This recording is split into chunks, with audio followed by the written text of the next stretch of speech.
Okay. Oh, boy. I should mention I just woke up from a nap. Welcome in, ladies and gentlemen. I am, as always, your master of ceremonies, the Richard. Welcome in, welcome in, welcome in.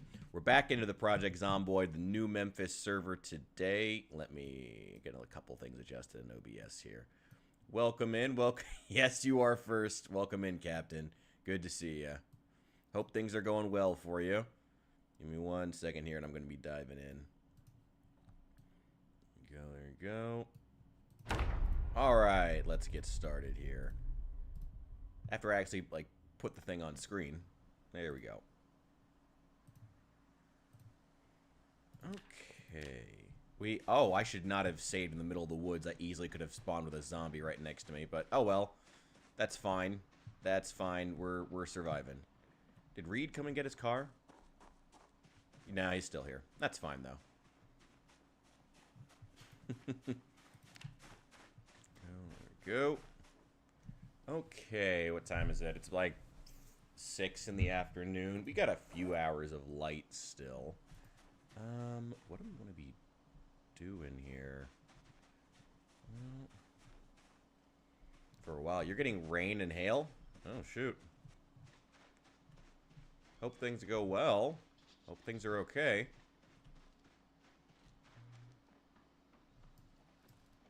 Let's start building this. It's like a dirt road all the way back. I kind of just want to chop down like all of these trees, so I can actually like drive home if I need to. So I'm not taking this like circuitous path. And maybe put down some gravel at some point, or sand, something. Whoop, whoop. What's that? What's that? Yeah, over here, we're getting a massive storm. I may borrow Reed's pickaxe, take out some of these. Lightning hitting your house? Holy shit. Hope you're okay. Yeah, the internet my internet got knocked out by the storm last night, which was annoying. But also kind of funny. Signy did find it pretty funny, because apparently it stopped right in the middle of me saying something about the gays. I think it was just YouTube didn't want that being spread around. The gays are too precious to let Richard say anything about them. Let's grab all these. I'm going to put all the splinters directly into the... What's it called? Oh, shit. You have no electricity? Oh, shit. Well. Hope it gets fixed soon. Jesus Christ.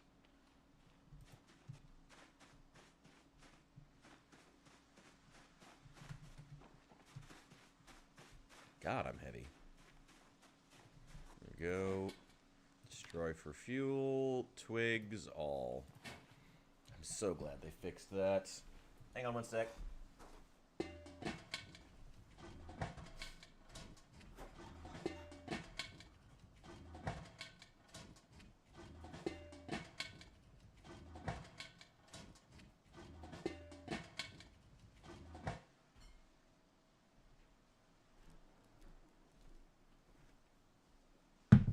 Sorry, I had to get my coffee.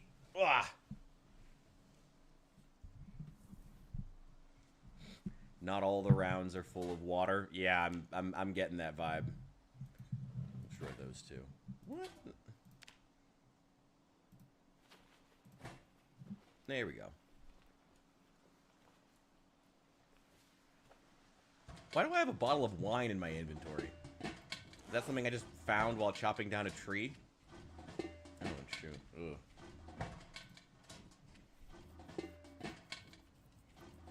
Oh, all the roads are full of water. Okay.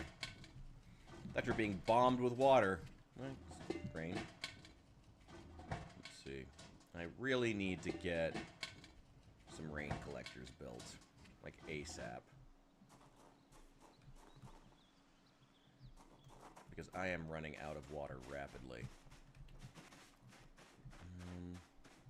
What's wrong with wine? Nothing's wrong with wine. Wine is great. Wine is incredible. Please tell me I didn't leave my generator on. Info. No, I did not. Nice. It's been off this whole time. This, like, week in-game that it's been. What other stuff do I need to build? first let me check. Did I read the next carpentry book? No. I need carpentry 3. I'm at 4. Shit. Join a VC? Well, you gotta jump in the game. Well, if you jump in the game, then that's fine. But, I don't know. Do I care that much? Yo, Hephaestus, welcome in, welcome in. I'm gonna say, we could do like a group chat if we wanted to over on the Discord. Or if Hephaestus wants to jump on, we could play, do something. Or if anyone wants to, we can jump in and play together. I have a lot of ammo.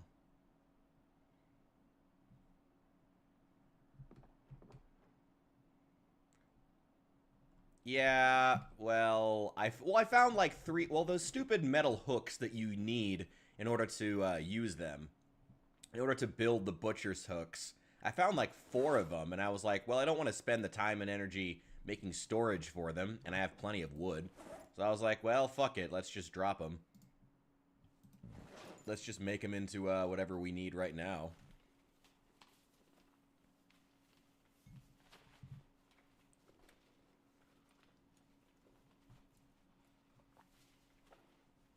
So yeah,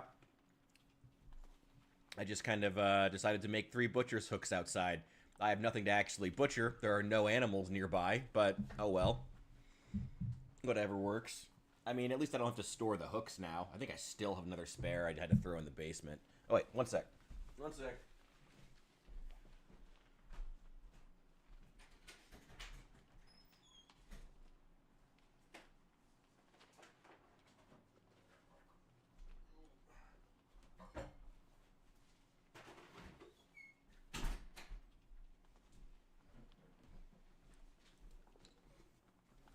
All right.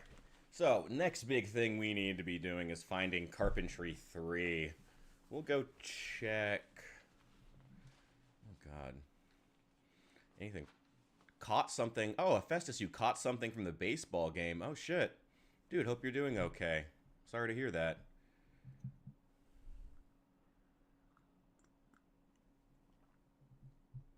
Though it's spring break for you now, right? Hopefully you're not having to... Hopefully you're not having to move too much.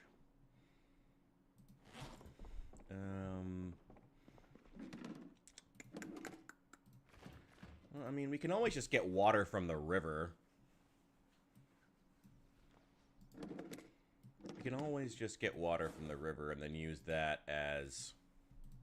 And then just boil it. It's not like we don't have plenty of wood, you know? Where's that pot, actually? I know I have one around here somewhere. Where's all my cooking stuff? I don't have very much cooking stuff. Oh, that stuff needs to be washed. Ugh. Okay, I'm seeing the problem here. Yeah, and I don't have Carpentry 3. I only have Carpentry 1. I think I may have read Carpentry 2 earlier somewhere else.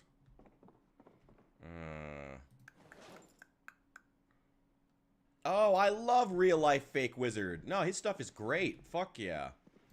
Glad we got some other fans of Real Life Fake Wizard here. I love Real Life Fake Wizard. He's great. Hell yeah. It's a big hiking bag. Where's the military bag?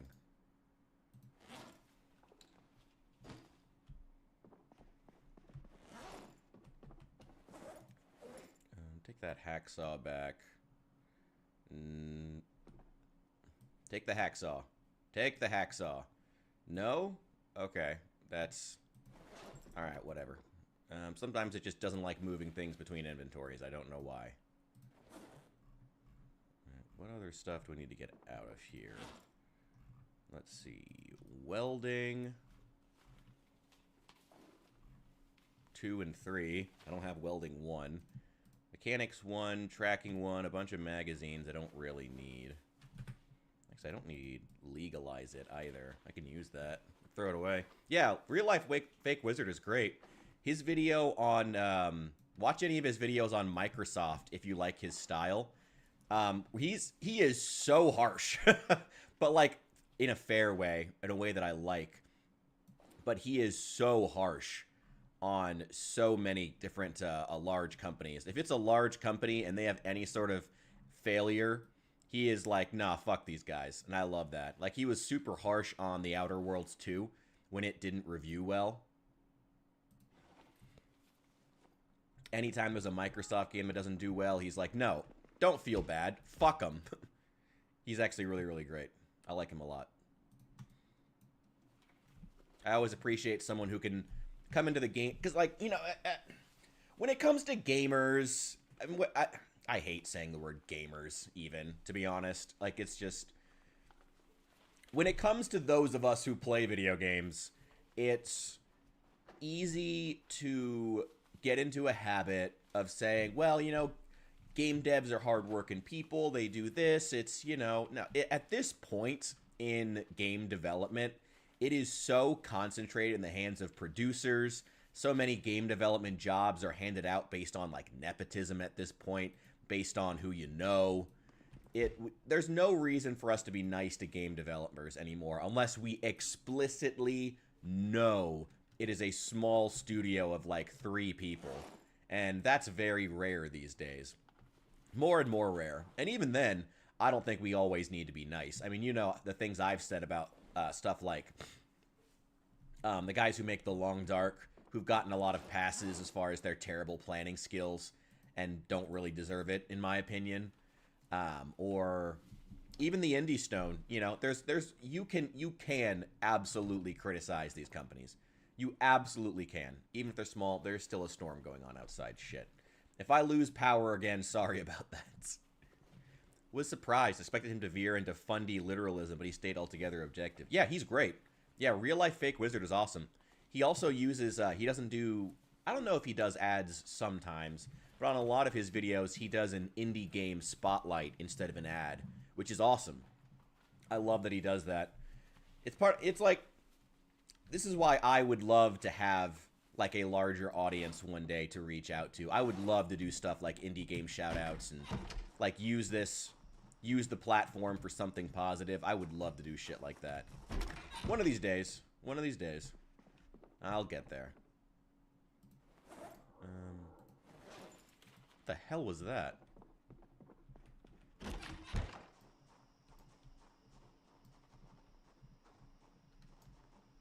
I think I just heard something in real life and thought it was the game. Let's see. Building. What all do I need? Butter churn. Actually, I do need another composter. That would actually be nice to have.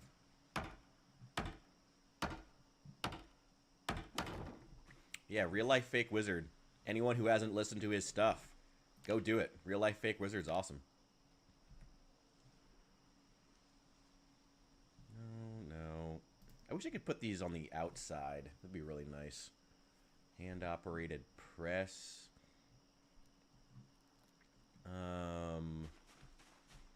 You know what? Let's just start building some stuff. No. Don't start building some stuff because I don't have... Because I haven't read Carpentry 3. Don't build anything. Also, I need some more smokes. I'm gonna head back to Riverside real fast. Check the old base. See if we have Carpentry 3, 4. And if not, I can head into Riverside and check the bookstore there. And if there's nothing there, we may have to go, like, all the way to Brandenburg or something. I don't know where the nearest bookstore is. I hope it's not Rosewood. Oh, dear God. Because there's no bookstore in Muldra. Is there a bookstore in West Point? I genuinely don't remember if there's a bookstore in West Point. But yeah, it's awesome. I firmly agree with what he says about these companies. Like, there's not a reason for us to be nice to game developers. Like, not in like a cruel way, but like, you don't need to be nice just because someone's a game developer. You don't. Like, they're trying to sell a product. And if anything, what's funny is that in critiquing capitalism, in a weird way, Real Life Fake Wizard kind of veers into traditional capitalism in the sense that, you know, his big argument is we don't need to be nice to people who sell us products. We need to be weeding out the bad products and celebrating those who actually give us good products and only be giving them our money, which is traditionally how capitalism works. Muldra does have a bookstore? Oh, shit. Alright, alright. I'll add it. I'll check on it later if I can. Also, welcome in, Saul. Good to see you.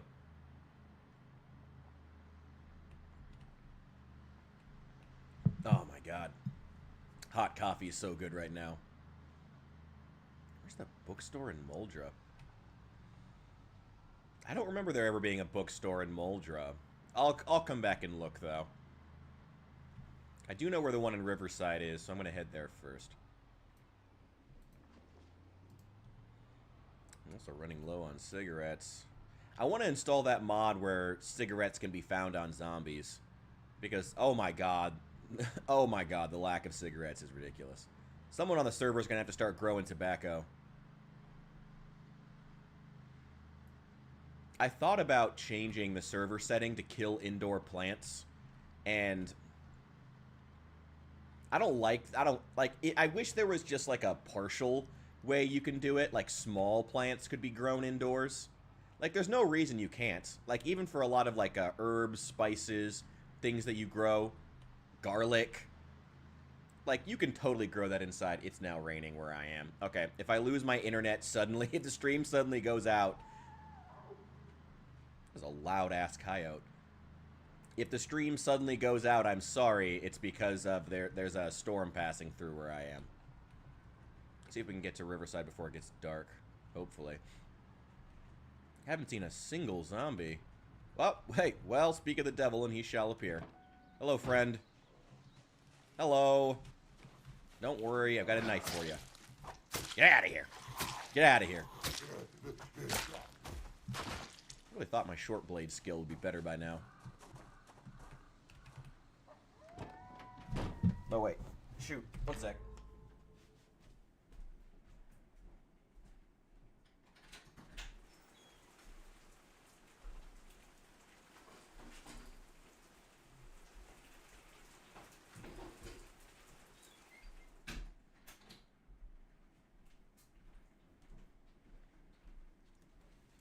Oh.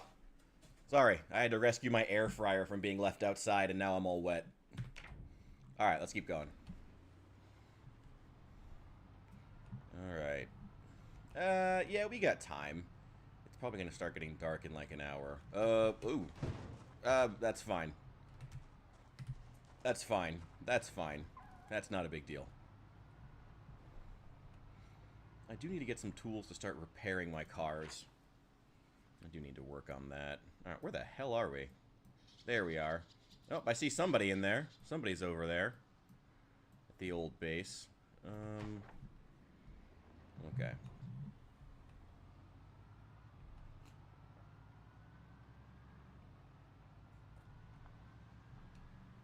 You're right, we could check the school. Thank you. I always forget schools have libraries. It's funny. It's nice that in America they still do. He's been like 10 hours on the same spot.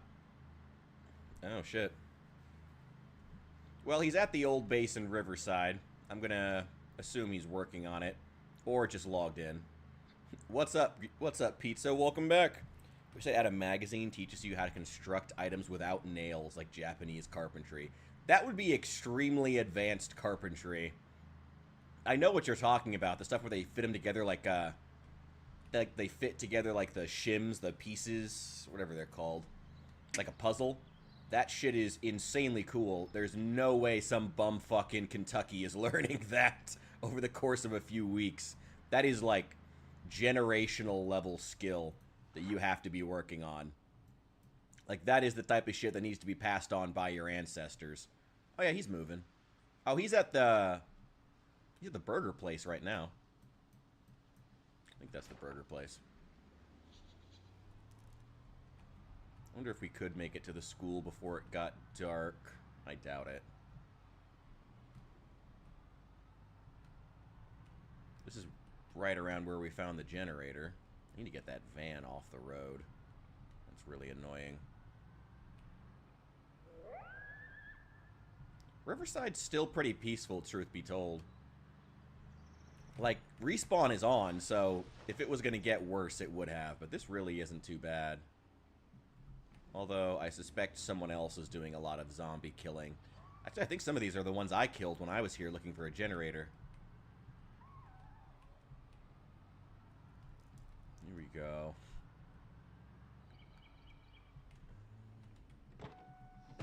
Alright, I do want to check this again. This is the shed that I found the generator in. I want to see if there's any other tools. Electrical 3 and 5.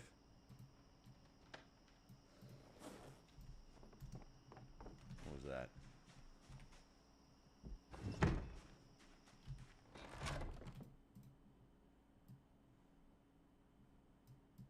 Four. I'll take 3. Oh, welding 1. Oh my god, you and the fucking cat girls, man.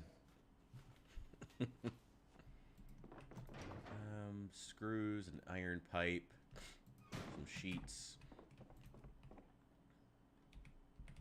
No, I can't pick this up. Okay, it's getting dark. We gotta go.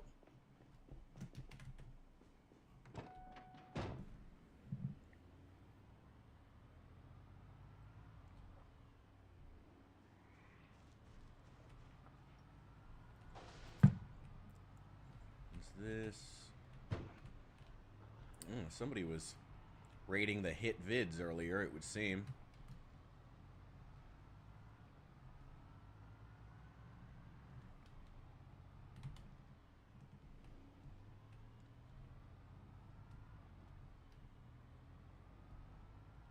Food place. What's that? What the fuck?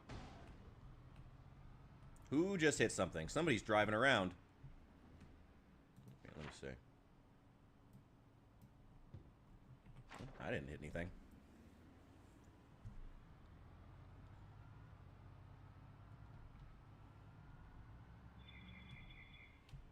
Oh, shit. Oh, of course, there's a big group of them down here.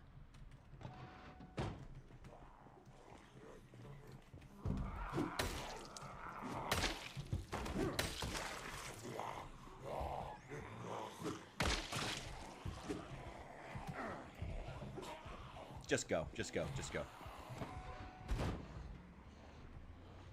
The mail hub? Oh, that was one of the first places I hit. That was one of the first places that we hit. One of the very first. Trust me.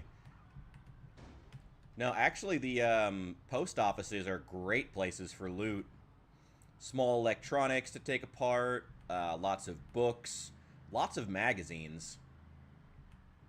Yeah, no, trust me. That was one of the first places that I went to.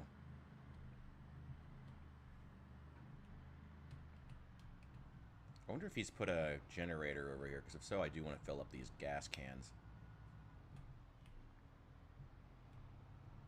No, no one's put a generator over here. That's fine. If I find a generator, I'll bring one to the Riverside gas station, because it'd be nice to have. If I can find a spare generator. They're a little rare. Okay, okay. Can't really leave these guys and head back.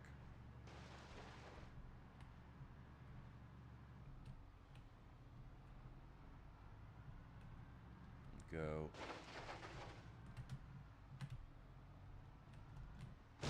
Ow! Ow. I'm not doing well here. My car is taking a bit of a beating. We're fine. We're fine.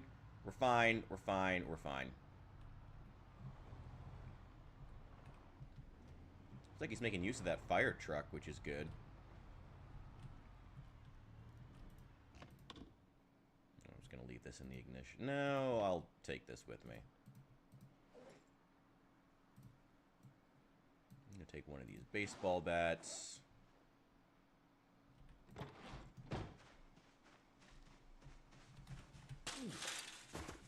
Maybe I should go ahead and just build a log staircase so I can get those rain collectors built. Ooh, do not have a generator here. That's fine. That's okay. Kinda wish I had filled up more water bottles. But such is life. Zinc, fill, sports bottle.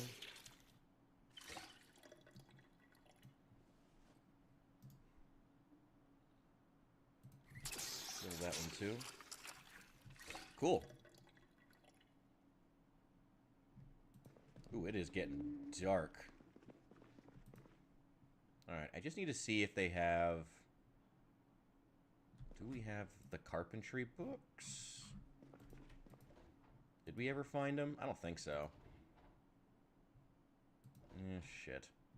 I don't think we ever did find carpentry 2 and 3. More medical supplies, 9 mils. Actually, I do want those 9 mils. I want those. But no, we never found the fucking carpentry magazines. Okay, well, in the morning then, we need to go. Shit. I mean, it's not the end of the world. I do wish I hadn't bothered to bring this axe then. I'm just gonna go run this out to the car.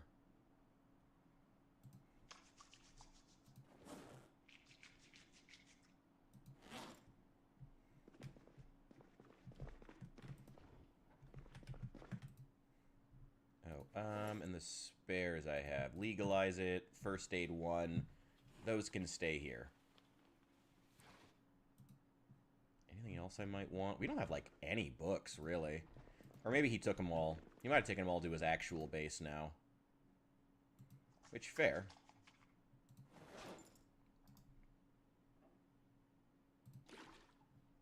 Oh, shoot.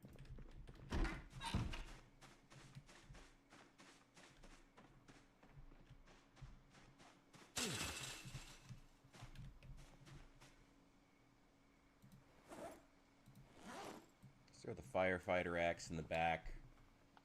Don't really need it. Spade.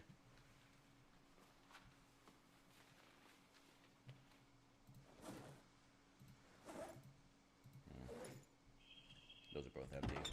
That's fine.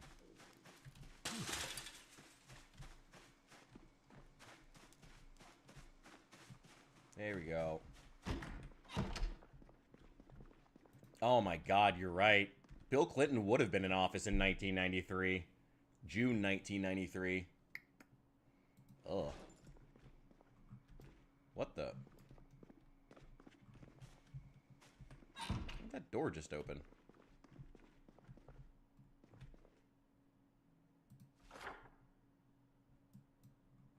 Oh, he's building his big fucking river base, isn't he? I'm gonna go check it out.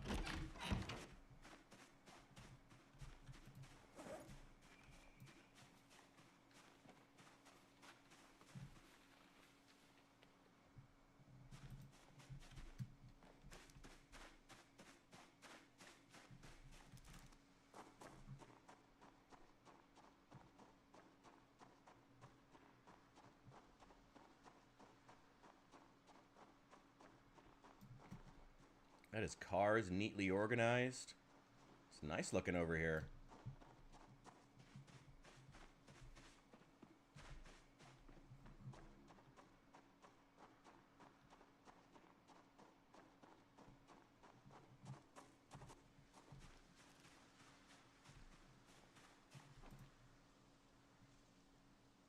Did I bring anything? No, I didn't bring any.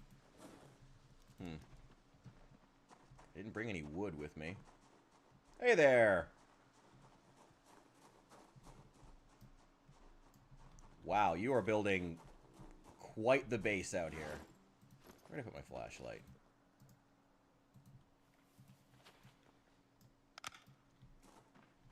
Oh my God, he's building a whole ass island out.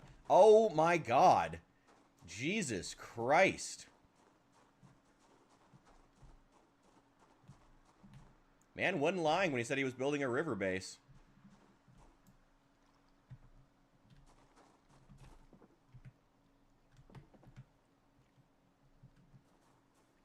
God damn. This house is dope as hell, by the way.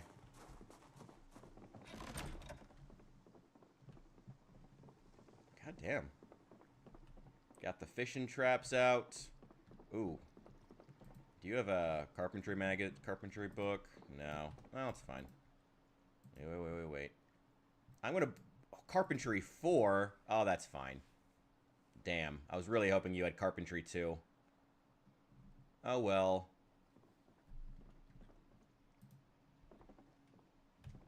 Any chance you have carpentry 3?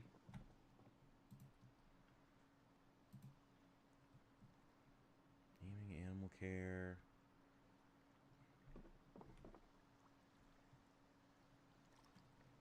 Okay, you already raided the bookstore here in Riverside? Is it already... all the carpentry books are taken now? If that's the case, I won't bother.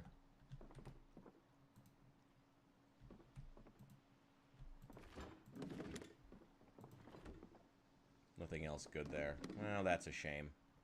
Is what it is. Nice place, though. Nice place. Seriously.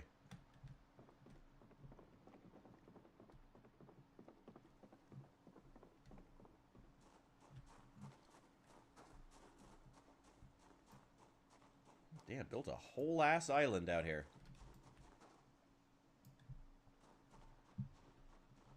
Got some crops over here. That's right, because you can't build... oh, you can't build the crop plots anywhere else. Oh, some chickens. Yeah, I pretty much just let my animals free roam at this point. Why not?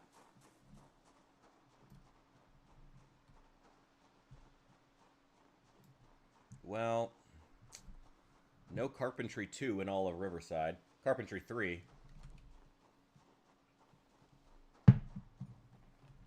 I appreciate it. Well, if that's already been looted to hell. Let's go see... no wonder he was there for like 10 hours, Signy. It was... he's building a fucking mega base on the river.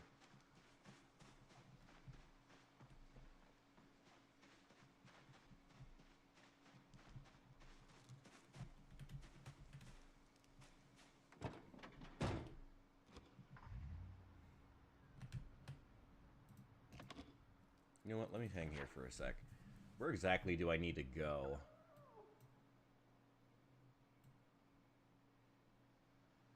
I appreciate it. Thank you.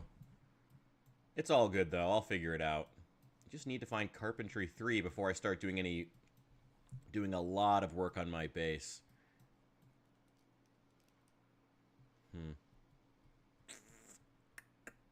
I also have a shovel now, which will help out a lot. Found that somewhere else. What else could there be? Maybe the school is the best option now. I think I'm going to head to the school, see what we can find. The other side of the river? What would it be? Indiana, I believe, on the other side of Louisville. The other side of the bend. There is an expansion mod for it, but the devs haven't added anything just yet. But there are mods for that side of the river that add new stuff. There's been a couple of them, actually. A couple different map packs. Anything else? No, not really. Just the carpentry books are the main thing I'm looking for. The mystical plane of torment that is Ohio. Yeah, the, added that just like, what's it called? Fallout 76. For some reason, Ohio has been a very popular place to add into video games as of late. I'm not sure why. Ooh, I do not like the idea of fighting zombies in this, like, total blackness.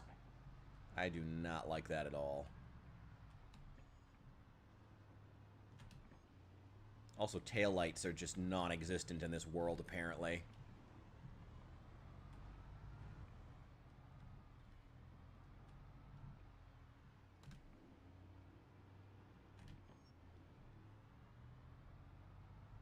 There we go. I think if you go over there, you just hit an invisible wall, I believe. But you can build on the river pretty far. Yeah, right this way. And it's a pretty popular way of building bases because it makes you safe from zombies on 3 sides.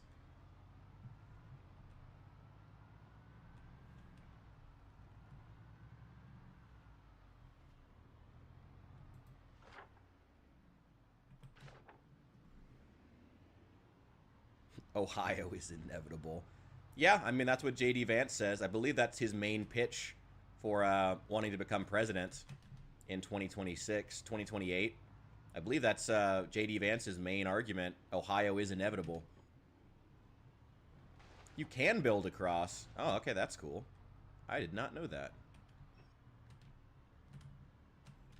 Maybe we should just search some houses.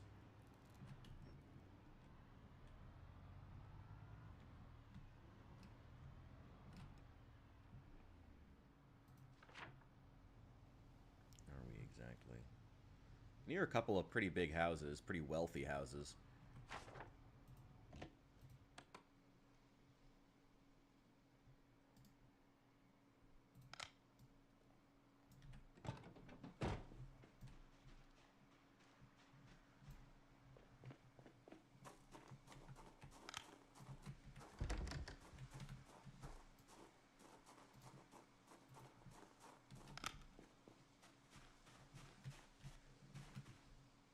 Signy, get out of my chat.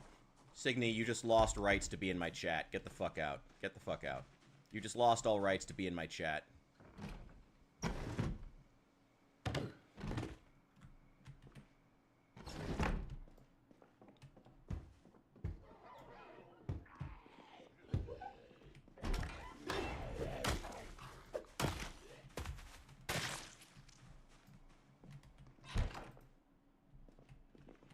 Griddle paint. I hear more.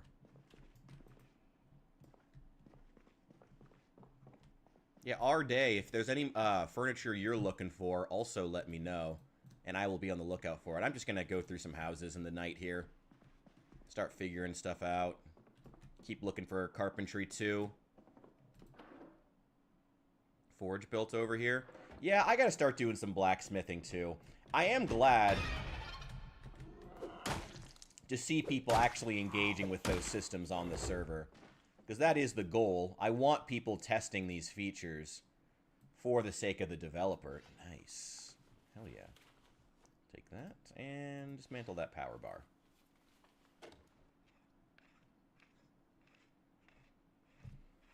Sigma Hephaestus, shut the fuck up. No, get out of here. Get out of here. What are you talking about? What are you talking about? What are you talking about?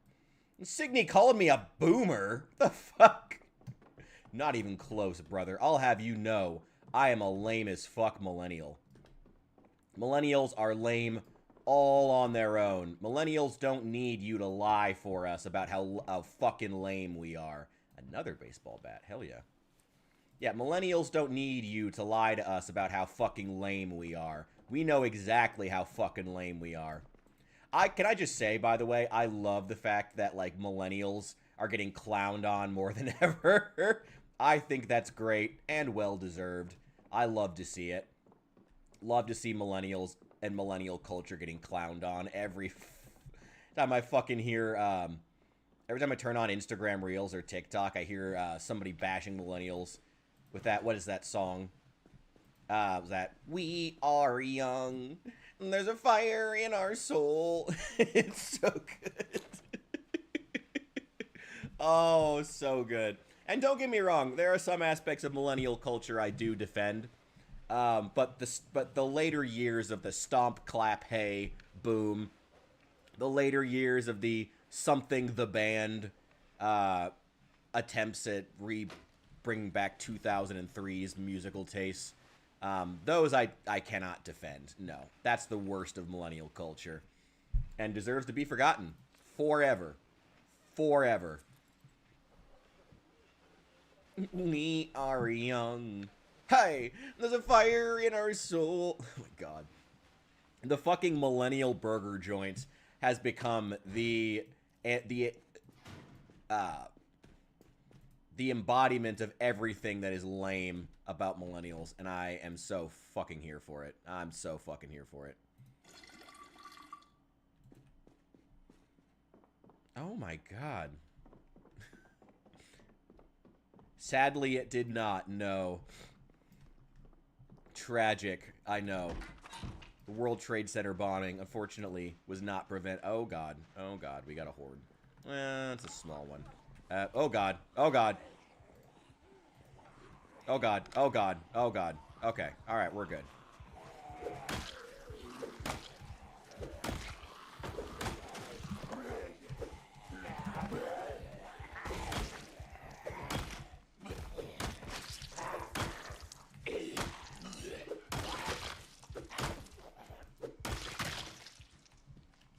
Okay.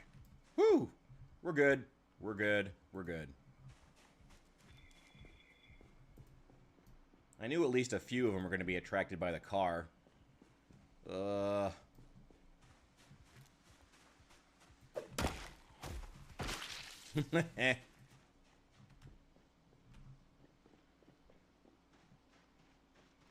let's check here. This looks like it's been looted. Measuring tape, no. A couple of pens. March Ridge School. A lot of food. That's good. May as well. When in Rome. When in Kentucky, eat barbecue chips, I suppose is what it actually is. Gotta hear the stomp clapping with it. My God. I love to see millennials getting clowned on. I just love it. Even as a millennial. God, we fucking deserve it. God, we fucking deserve it. I'm gonna take these snacks with me. Thank you very much. God, millennials fucking deserve to get clowned on. I am fucking here for it. Let's get rid of that. And I will take that pot. Thank you very much. And I'll take that battery. Thank you very much. Anybody in here? Nope. Okay, I will admit, I'm really starting to like the darkness. Boy, that sounds edgy as fuck. I was annoyed about having the nights be so pitch black, but having to actually use your flashlight is actually pretty nice. I'm liking it now. Let's disassemble this television. Been following the Signy, I don't know, are you even speaking English? I can't tell. Legally, I think I'm on the border of Gen X and Y. Yeah, well, I don't think so. I think you're, Al, I'm pretty sure you're still firmly a millennial. Because you'd be, well, I don't want to say someone's age, but the millennials would be, well, I mean, if Peter Zion is to be believed, millennials today would be pushing 50. Like, the oldest millennials going into Gen X would be, like, 48, 49. Like, they'd be pretty up there by now. I don't think you're that old. I'm fairly certain you're not. I think you're still just an elder millennial. I'm fairly certain. And I am, unfortunately, a young millennial right on the cusp of Gen Z, which is terrible because I was the last generation that believed the dream of a college education would get you a job. Oh, back when we were so naive.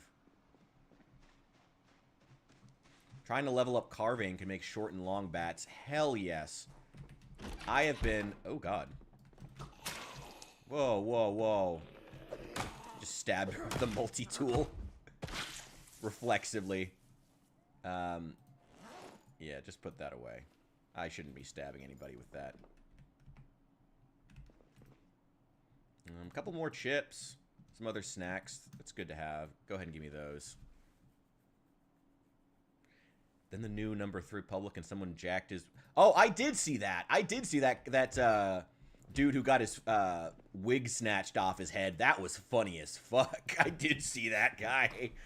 It was out on the fucking beaches of Miami, of course, getting interviewed on the street. God, street interviews are just so old now. God, do I just not care about street interviews anymore.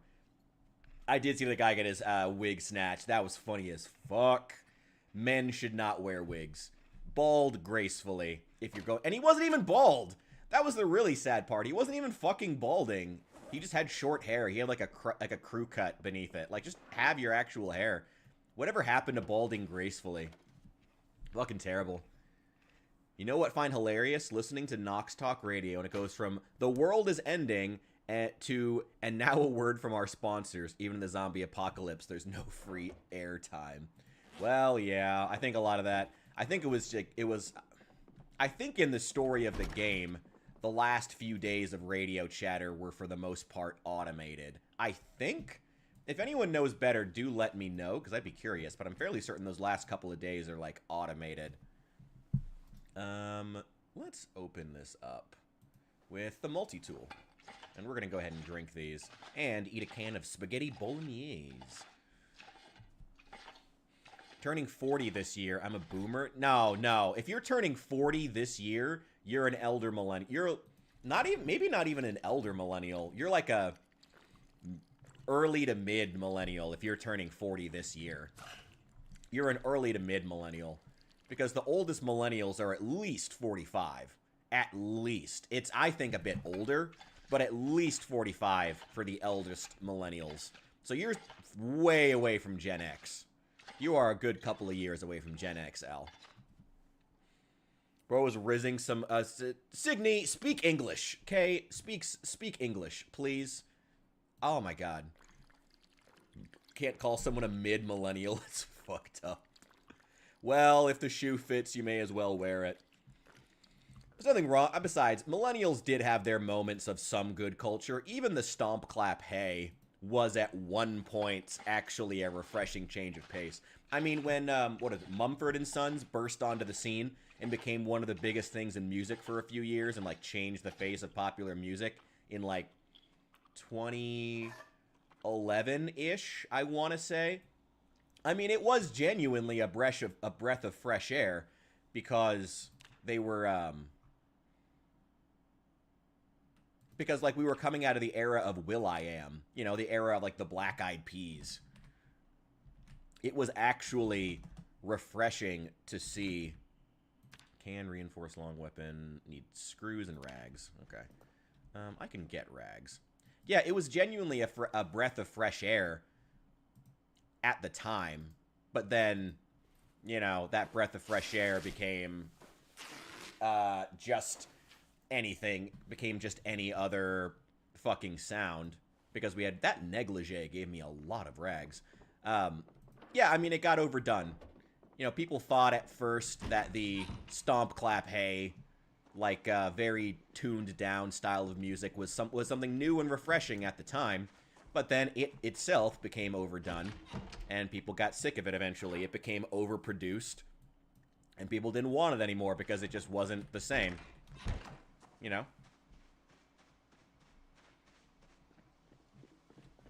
Then I'm Gen Y, I guess. Oh, God. Don't treat them like they're horoscopes. Don't put too much stock into these generational things. I find them funny to look at, but don't put too much stock in the generational stuff. You'll go crazy. They start to feel like horoscopes after a while. Oh, shit.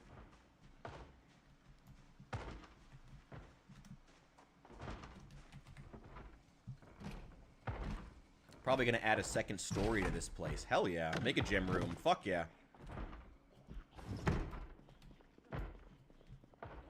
Like I said, if you want me on the lookout for any furniture in specific, let me know. Or if you just want to take a look at this area that I'm kind of clearing and see if there's any furniture here yourself. You know, I'm in this pretty nice residential area with a lot of furniture. If you want to just come through now that it's cleared-ish, the houses are, and just look for yourself to see if there's anything that you want in these houses, you can feel free to do that. You know. If there's anything I want, I'll just grab it while I'm here.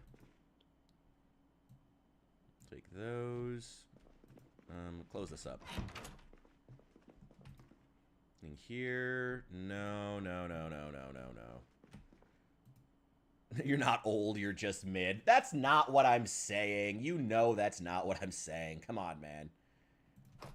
You know, poor Mumford & Sons, I feel bad for them. Well, I mean, they were like anything else. They were cool for a hot second, and then it turned out...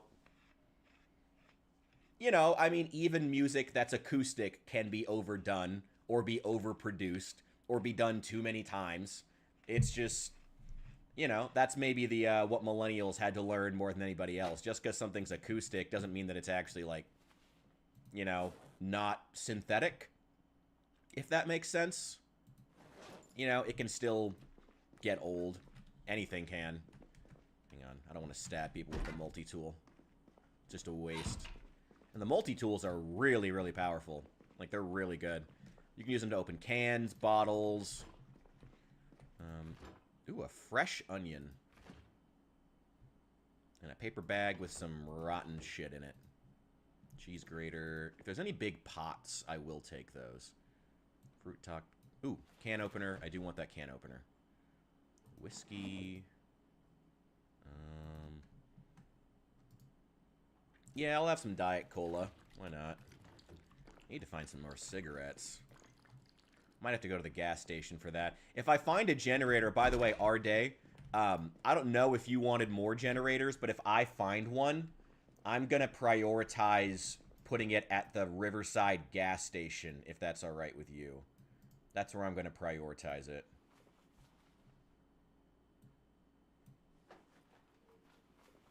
There we go. At least it's not as bad as Boyfriend Country. Oh, God. Right. That would have been... Again, I mean, I think probably Dan and Shay would have been the ones to kickstart that rough, like, 2014, 2015-ish. The era of Boyfriend Country. I mean, I gotta be honest, I'd rather take Boyfriend Country than Bro Country. Because after Boyfriend Country, it just got fucking meatheaded. When you went from... what's it called? When you went from Dan and Shay to Florida Georgia Line, it just became like it just got gross. That was when music really started to go downhill, when country music really started going down. I don't mind Boyfriend Country, because at least with Boyfriend Country I can be like, okay, I'm not the target demographic. Let the ladies have their thing. And I gotta be honest, I still hum Tequila from time to time. They had some good hits. I'm going to give them that. Of course, again, it got overdone. Everyone wanted to make Boyfriend Country. Everyone wanted to make songs about how I just miss you, babe, set to a twangy guitar, you know, and it took over everything, and no one wanted it anymore, same as everything else. But yeah, I still hum Tequila from time to time. I can at least acknowledge that Boyfriend Country is something that was good, but just not for me. But once you got to Bro Country, like the Florida Georgia Line era, the country music that's made to be played in a Nashville bar while there's like 4 different groups of bachelorette parties in there at the same time, that was when country really went downhill for me, personally. Like, that was when country was just not good. Like, that was when country really started to, when country really started to disappoint me, categorically. Because that was country that just shouldn't be for anybody. I don't even know who Bro Country was made for. Because it's funny, Florida Georgia Line had a big, and like their ilk had a really, really big female audience more than anybody. Like, it was mostly, again, women partying in Nashville who were listening to them more than anyone else. Fucking why? I thought women hated meatheads. Well, they pretend to. Ooh, a full gas can. Oh, fuck yes, I'll take that. Fuck yes, I'll take that. And a cooler. A hatchet that's dull and worn. I'll still take it. Garbage bag. I actually need that. Sack. Is there anything in it? That's the question. Encumbrance 0.5. I'm going to assume no. Couple planks. Steel sheets. Steel rods. Actually, give me that small steel sheet. Give me that cooler.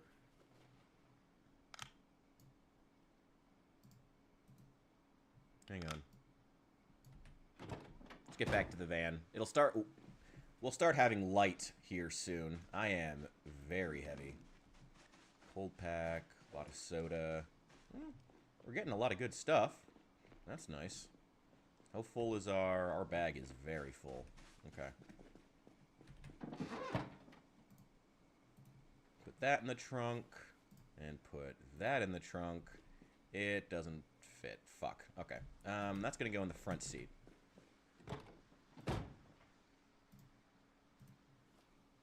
Okay, you go in there. Oh wait, actually, that full can of gasoline can just go straight in the trunk. That shit's heavy as fuck, and I can keep filling this. Nice. Okay, anything else that can go in there?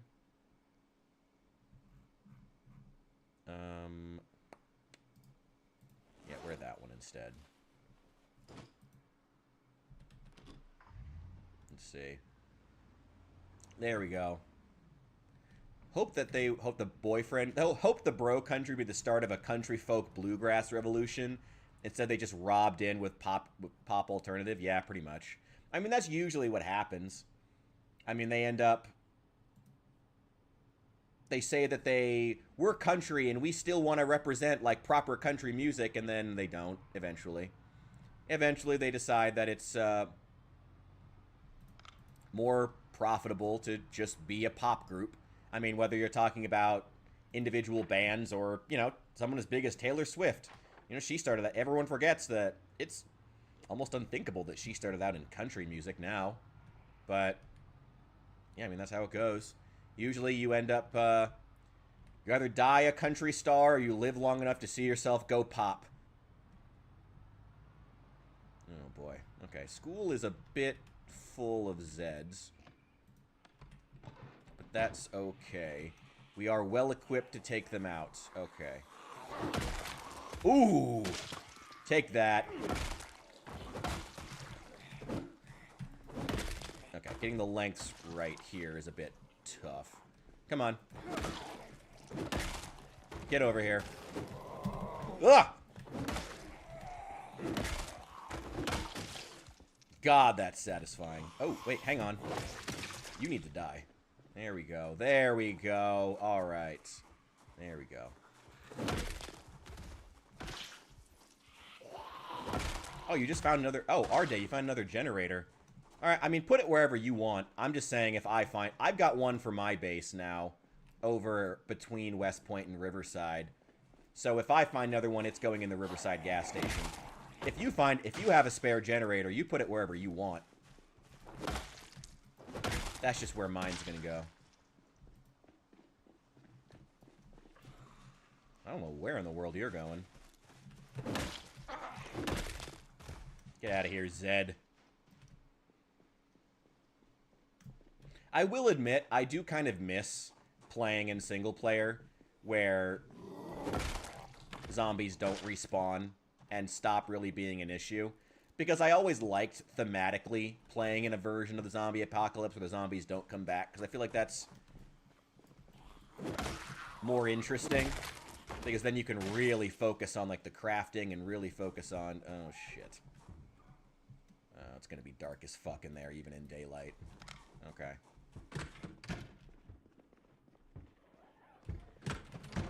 Nope. Get out. Okay. Oh, my God. Got stuck on the door. We're good.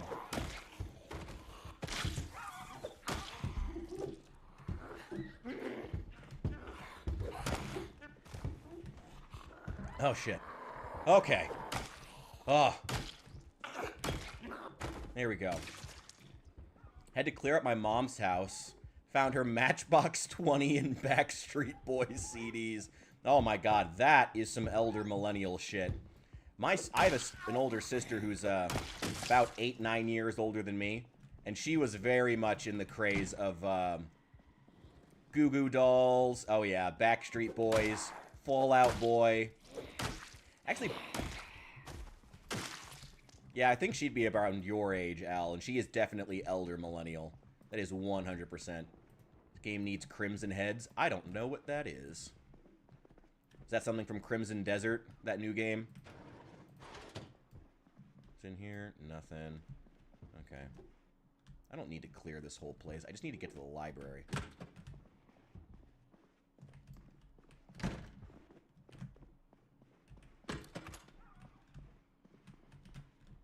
don't know who in the world is making that noise. I do want to check these desks while I'm here. See if I can find some cigarettes. Ah, what do you know? I fucking knew they'd have cigarettes in this school, and I am anxious as fuck right now. Because I've gone without a smoke for too long, and I think there's... No, that's a marker. That's not a cigarette. Whoo! That feels good. That feels good. Pro tip, turn on a flashlight before you get in your car when night driving. Light up your hood so you can see frame of your car some. I'd probably leave the flashlight on. The problem with running the flashlight while I'm in the car is that it makes everything jitter. And it doesn't look good. Oh, shit. I think you guys are in the library, actually.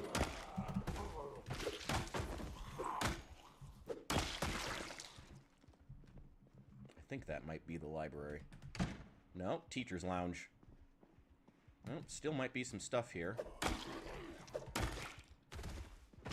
There we go. What do we got? Cleaning liquid. Oh, wait, buckets. Buckets are actually surprisingly helpful. I do need some of those. Thank you very much. Honey, I'll take that. Doesn't expire. And I'll go ahead and just drink one of these right now. Have myself a cola. You can have the old pop can. I don't need it. Neither of those go anywhere that I need to be. Pretzels, tortilla chips. Yeah, I'll take the snacks. Okay. Oh, shoot. Okay. My short blunt skill's finally starting to take off. Okay.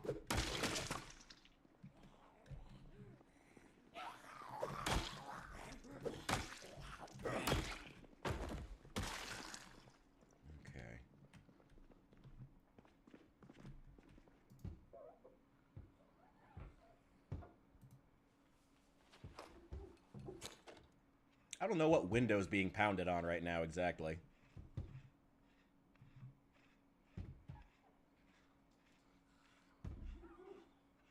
Come on, give me that electrical XP.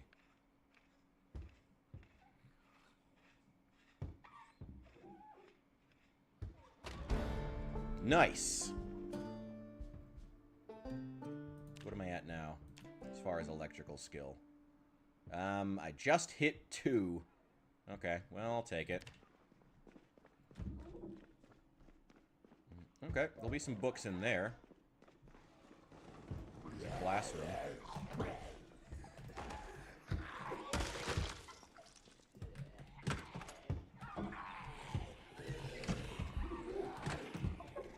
No, let's just not. Let's fight him in the hallway if we can. Oh boy.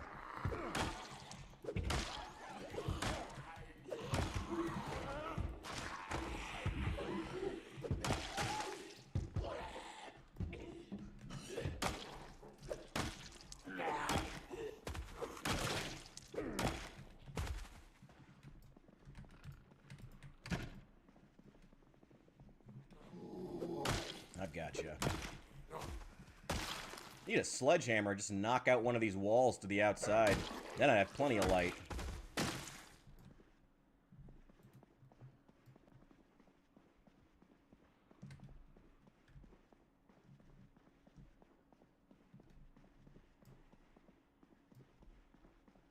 Okay. I think that's it. This is definitely the library.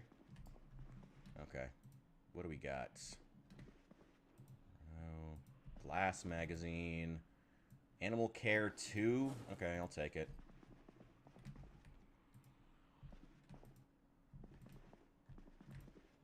Nothing. Nothing. All these damn shitty paperbacks. What is the U.S. school system coming to? Nothing but shitty paperbacks in here. A couple magazines I wouldn't mind having. I'll take them. Oh, here we go. Here we go. Electrical 1, fishing 1, tracking 1 and 3. Welding 2. I'll take tracking 3. And tracking 1. I don't know if I have it. Butchering 3. Blacksmithing 1. I know I've already read it, but I don't know if I have it. Electrical 1, fishing 1. I know I have fishing 1. Anything else in here? Does not seem that way. Well. Oh, here we go. Here we go. Okay. Well, pottery 1. I'll take that. Tracking 2 and 4. Welding 5. Butchering 4. And butchering 1. Blacksmithing's 2 and 3. Alright, there's a few things here that are worth it. Carpentry 2. Which I don't need now. I need carpentry 3, but I'll still take it. fishing books. Take those.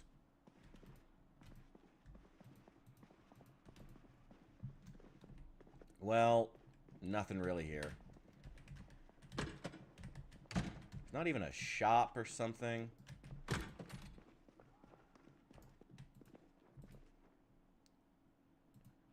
Sacks of clay. Oh, 3 cigarillos. Oh, hell yeah. Should have known the janitor would be hiding something.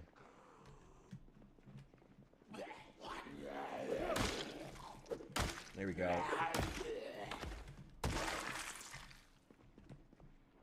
Hang on, give me that matchbook. Eh, you can just stay in there. Gum, padlock, gum. Nothing. Okay.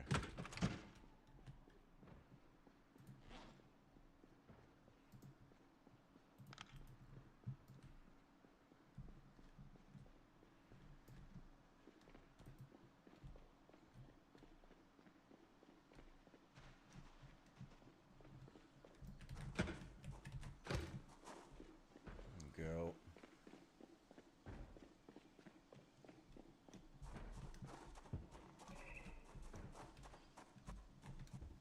I'd love to claim the school and make a mega base with some people. It'd be fun. I don't think we'll be doing that anytime soon, though. I don't even know what that means.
Okay, I'm back. Sorry. Nothing ever fucking fits in here. How big are these floodlights? Encumbrance of 15. I really can't fit that.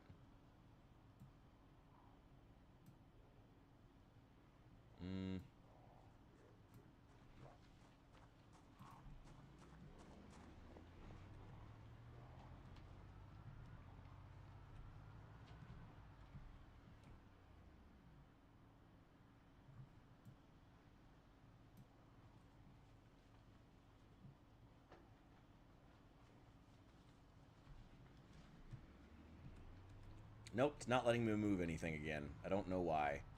Alright, well, that sucks.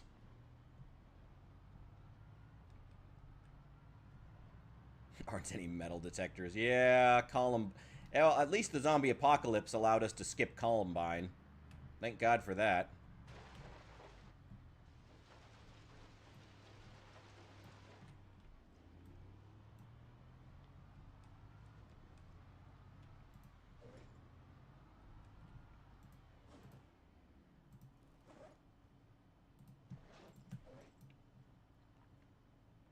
Why does nothing fit? What are you talking about? None of it fits. There we go. Move at least a couple of things.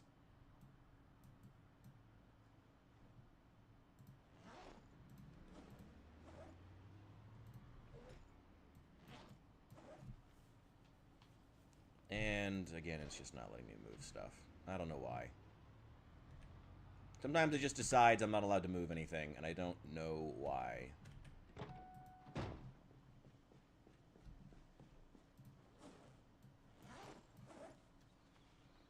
Nope, can't move it. You're just gonna die if you stay here. Okay, so if I want to take these floodlights home, I just have to leave now.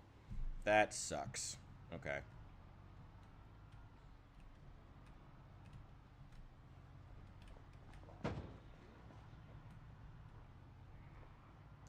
God, that sucks. Ugh.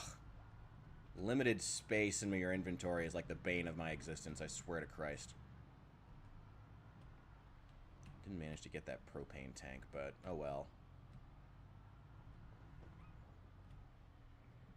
There's a flowers van. Ooh, that van might have something in it, but if I... Oh, shit. Oh, shit. I don't want to... I can't bob and weave through you.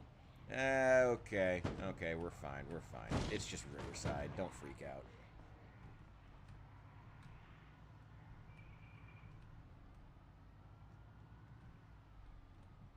Is that... the fucking turkey? What are you doing here, little guy? Alright. Whatever.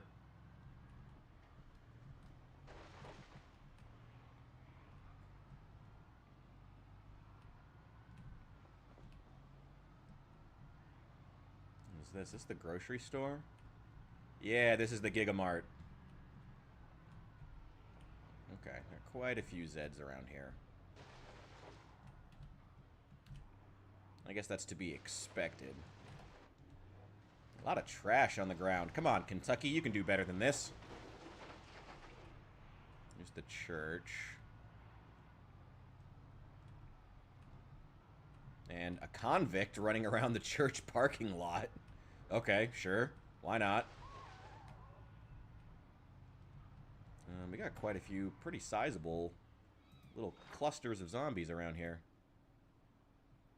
I see our day's headed into town. Yeah, okay. Just go ahead and head back. I don't know why I'm so miserable right now. It might be because I'm, like, really, really overweight.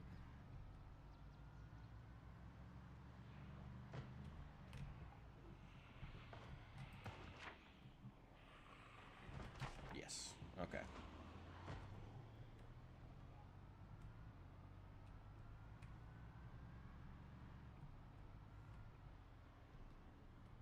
To come back and check these garages at some points.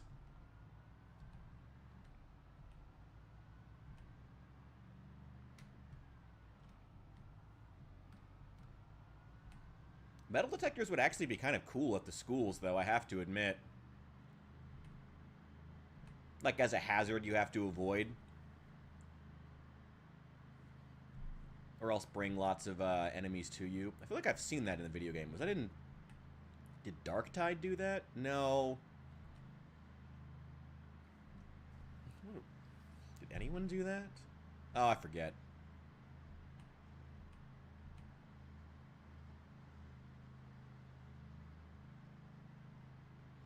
On the road again.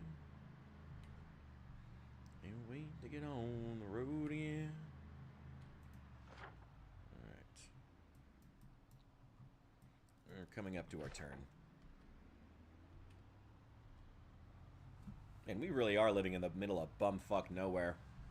Maybe I should have gotten a place that was a little closer to the city. Save the gas. Not that gas is really a problem for us. Hopefully, if we can find another generator, put that at the Riverside gas station, we'll never be hurting for gas again.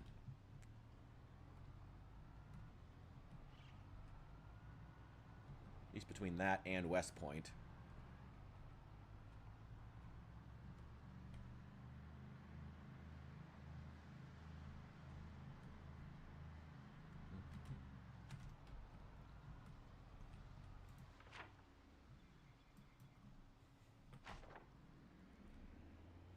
Maybe a good idea to check some of these barns and other areas.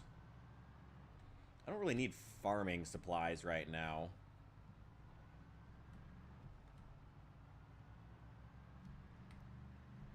Oh, I do need to make a note to turn the paperback spawns way the fuck down.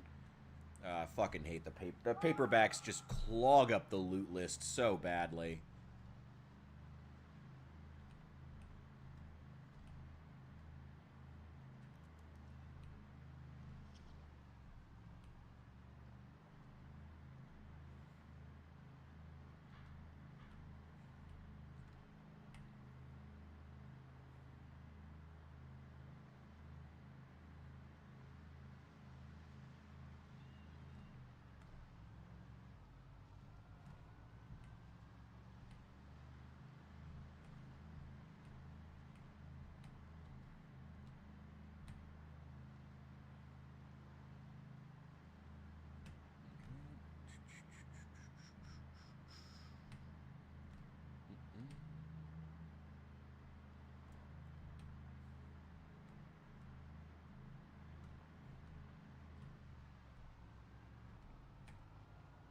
Alright, we're almost there. I need to build a fishing hut or something like that that I can use.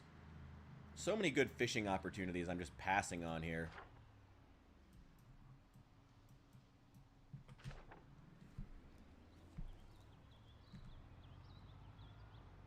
Saw a blurb, top 100 comics sold last year.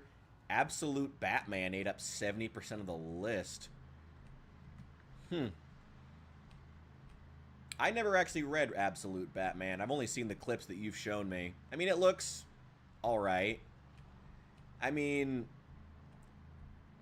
I don't know. The current state of comics isn't great. Somewhat ironically, I think that comics would do a lot better if they veered away from the specific characters who are constantly being present in movies and video games. You know, Marvel, Marvel and DC. Well, I guess you can't really stop making those because you'd just be wasting money.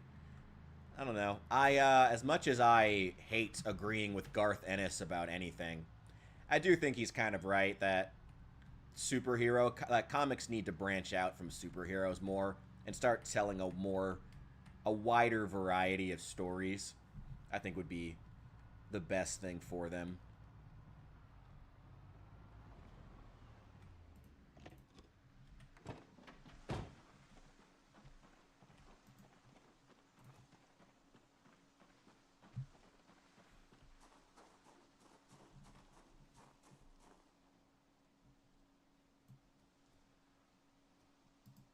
No.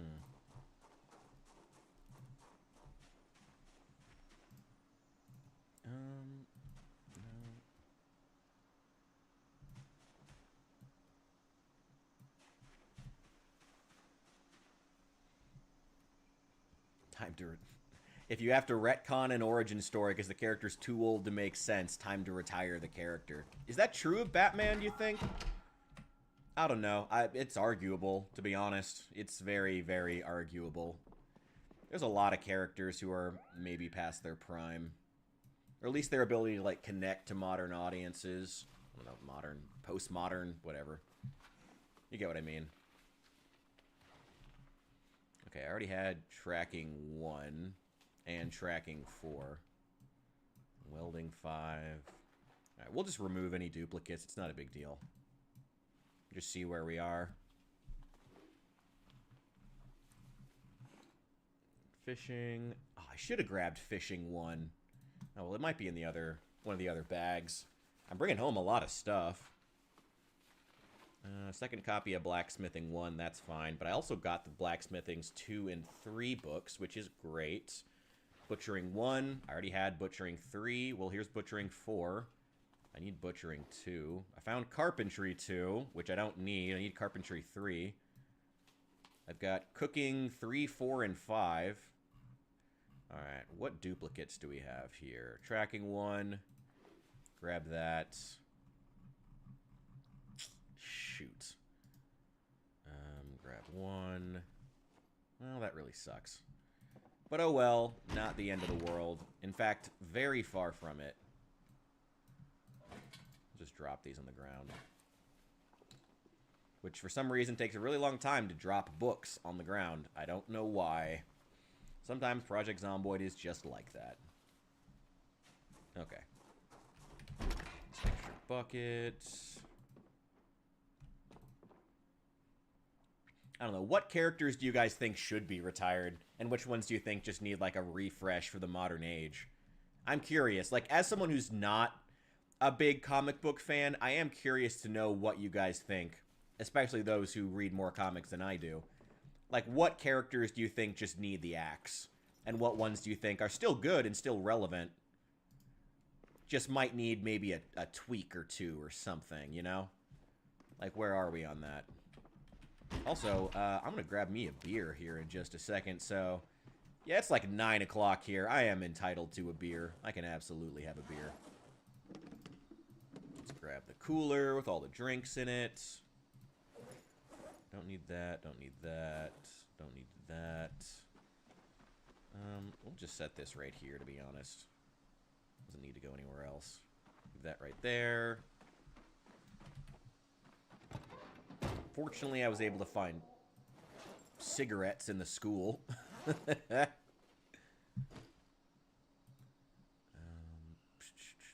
are all those cigarillos?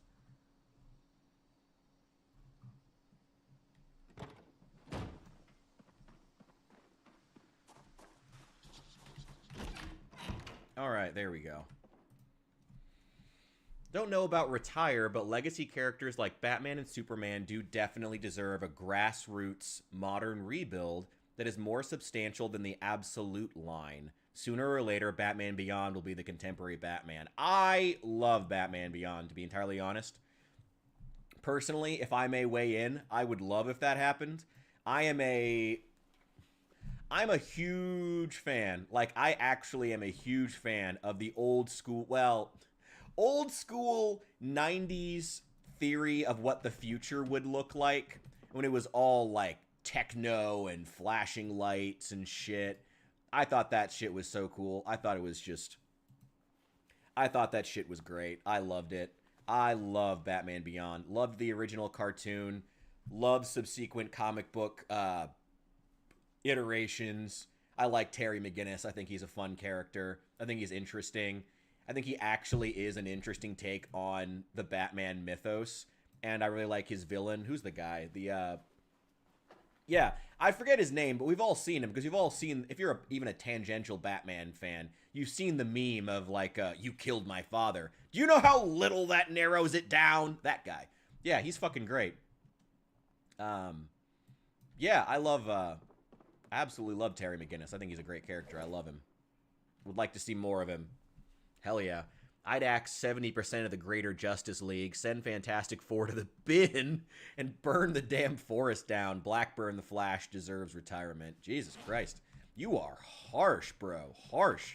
But hey, you read a lot more comics than I do, so fair. Not much of a comic fan, and it's specifically because I don't want to read 40 years of incoherent stories told by 60-some people who loophole and contradict themselves. That, Signy, I think, explains why a lot of people haven't gotten into comics. You are definitely speaking some truth to power there. There's some truth to there. Blight and Ink. Yeah, I loved Ink. Yes. And she has the, I don't know how to describe the guy who was in love with her.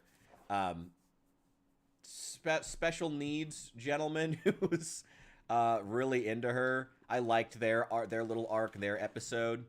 I love Ink. Ink is great. Blight is great. Yeah, no, Batman Beyond had a surprisingly good roster of villains too. Wish they'd bring him back. I love, and again, I just love, like, the aesthetic of that old, like, what the 90s thought the future was gonna look like. I find it funny. In terms of, I have no electrical books. Oh, shit. Well, I have 3 and 4 now, so that's good. And I'm officially running out of room on this bookshelf. I'm gonna have to start building stuff. Yeah, I'm gonna have to start building stuff, even if I don't want to. What else can I dump out here? Steel sheet, get rid of that. Screws, get rid of those. Hang on. 58 and 30. Yeah, no, it's not quite 100. Shit. Okay. Shout out to Old Lady Gordon. Oh, yeah. Oh, I always feel kind of weird about Old Lady Gordon, because I liked older Gordon being, like, the police commissioner. I thought that was awesome, and she's, like, gets to like fill her dad's shoes. I thought that was really, really cool. But also, Batman Beyond, I always forget, is where they established that Batman and Batgirl dated, which I've always had mixed feelings about. On the one hand, I feel like they handled it well. Like, the reason that she and Bruce ultimately didn't end up together is because he would never give up being Batman, while she wanted to be Batgirl but also have a life, you know, which is why she eventually gave it up to be a cop. She wanted to help people but also wanted to, like, be a human being, while Bruce was never going to be anything other than Batman. And, like, yeah, that's realistic. That's very much in the spirit of Batman and the Batman universe. So I can respect that. But it's still just weird. It's still just weird imagining Batman and Batgirl dating. Because, I don't know, on the one hand, it's probably realistic for an older man and his young female ward who looks up to him. Her falling for him is probably not, probably shouldn't be surprising. But it's also not something I really was thrilled about either. It's still just kind of weird. You know, it's still, you know, we have issues with that in our real world for a reason. It's a little strange. It's not, it's a bit strange. I didn't love it. You know, it does not give joy. Put that in the trunk. Yeah, I didn't love the idea of Batman and Barbara dating for any length of time, especially when in that universe she also dated Dick. So she like fucking made her way through the entirety of the Bat family because she dated Dick and Bruce.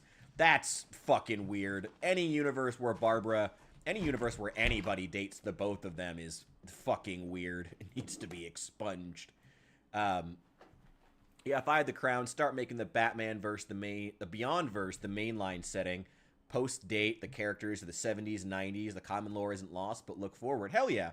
No, 70s, 60s, 70s, even 80s. Maybe not 80s. Like 50s, 60s, 70s era for Batman totally makes sense. That absolutely works. No, there's some of the best iterations, to be honest. Yeah, there are some great iterations of Batmans from those eras. One of mine, what was that one? There was one particular animated movie where they did a 60s, where they set it in the 60s that was fucking great. And I can't remember the name of it. Oh, shoot. It was super, like, really, honestly, unnecessarily dark. But it was the one animated movie where you got to see Batman and John Johns, like, really teaming up to figure out the mystery of the circle, or the center, whatever it was called. Oh, I forget what that movie is called. But that was great. I liked that version of Batman. Thought that was cool. Just leave that there, I guess. Whole industry gave up on new characters because they never committed. Well, I mean, in some cases, sometimes you just find it... Let me ask, do you think it's genuinely, do you think it's an issue of a lack of new characters, a lack of ability to make new characters, or do you think it's that every time they make a new character, just, well, do you think they're just not trying to make new characters, or are they trying and they're just not connecting with audiences? Because that would be two different issues.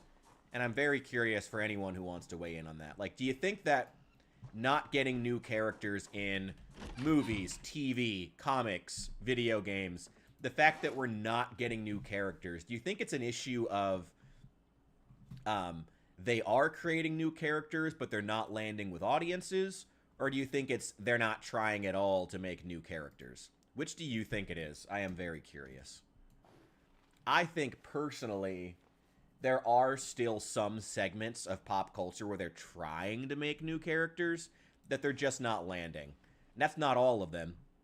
Movies, especially, are pretty much reiterating the same three characters and or tropes over and over and over again. And it's really unfortunate. In TV shows, when they do have new characters, they're just like... Well, I mean, Hollywood's main issue is they're just trying to, like... They're trying to bring back old characters, but they're also doing it where they're like the old characters, but now they're gay. Something like that, you know? Give me one sec, I'm gonna refill my coffee. Grab me, coffee or beer? Coffee or beer? Coffee or beer. Definitely beer. Always beer. Always beer.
All right, what responses do we got here? First, long pull.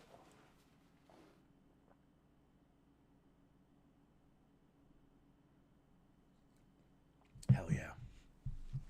Okay. Let's get started doing some carving here.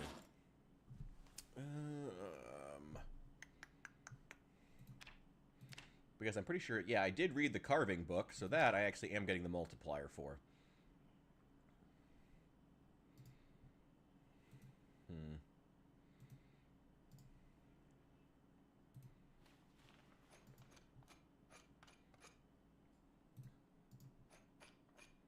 Start carving these into stakes.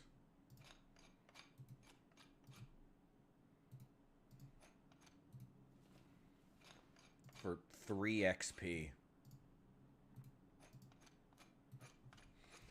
Al says, well, there are a lot of new characters both Marvel and DC tried for sure, but in both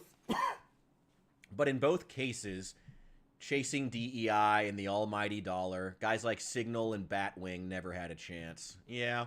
I mean, I suppose we should acknowledge, though, if we're going to talk about the comics trying to introduce new characters that are very of their... I mean, we're going to...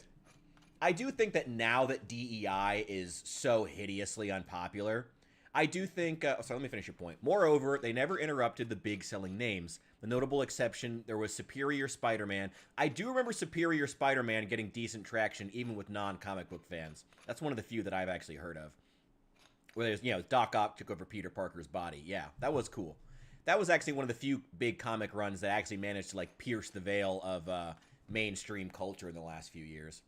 I will say, as we talk about characters that are very of their time, or comic, you know, a time period where comics are trying to create something new and failing, I think as DEI is finally leaving, I think it would be worth it for us to simply say these companies tried to make characters who were too of their time. You know, not they tried DEI and it failed.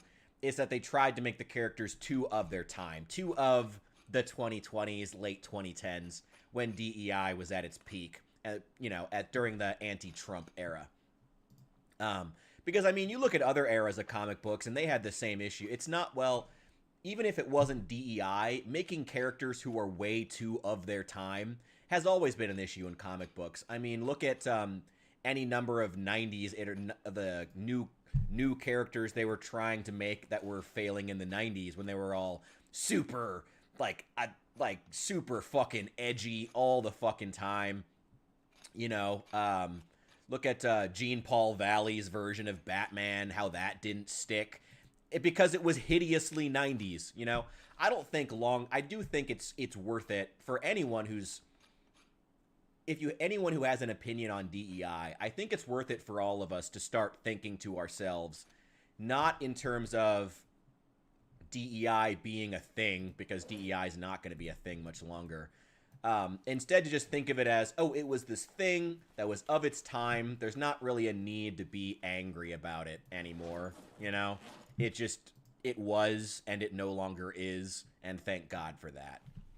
You know, again, compare the new, you know, woke versions of Batman to the 90s trying to introduce Jean Paul Valley. The edgiest motherfucker who ever fucking lived. Looks like a fucking Decepticon trying to be Batman, you know? Yeah. It's of its time. I would say, yeah, I think I agree with you. I just want to expand us past just thinking about DEI, even though I've mentioned it before. I've been guilty of it too. Their characters were just too of their time, I think is a good way to put it. The characters they're trying to create today are maybe just too of their time. Hephaestus says, I think it's both. A lot of comic community is neuroatypical. I'm sorry, I'm trying to carve steaks and read at the same time. Neuroatypical to some extent. I don't know if that's true. But, okay, we'll go with it. They adamantly refuse the new, and the people who aren't sometimes just have a favorite and don't give a fuck about new IPs. On the other hand, the new IPs are mid, and often than not. Okay. I agree about new properties they're trying to launch being mid. I do agree on that. I don't know if I don't know if comic book fans being neurodivergent is the issue. Not that I'm saying I think you think it's an issue. I don't know if I would say that that was the problem here. I think I don't think that the comic book fans being neurodivergent is making them hostile to new IPs or ideas. Maybe you could say that about nerd culture in general. You know, maybe it does attract people who are neurodivergent. I guess maybe you could say that for a lot of nerd stuff, whether you're talking about video games or comic books or a lot of different things. But I don't know if I'd stick to that. Again, you know, take a look at something like Superior Spider-Man again. You know, it pierced the veil outside of the neurodivergent comic book fan, you know, just by being interesting. Superior Spider-Man was an actually interesting idea. That was it. It wasn't that it needed to do everything in a way that's revolutionary. It just had an interesting idea. That was all it ever really needed to do. You know, one of Spider-Man's greatest and most recurring villains now gets to be Spider-Man. That's a genuinely interesting character moment. That was all it really needed. You know, I don't know if I agree with a lot of that, but I don't know if being neurodivergent is a reason comic book fans don't give a fuck about new IPs. I think it's a couple different things. I should see how much XP each of these gives. Most of my information is Batman-centric. Can't speak to everything going on these days. Ironheart premise seems silly, but won't rule out the concept completely if executed well. Yeah, Ironheart never really had a chance in terms of the show or, you know, the actual comic run. She never had a fucking chance. You know, I will say it's the whole thing about there was an arc in the comic with her where she's talking to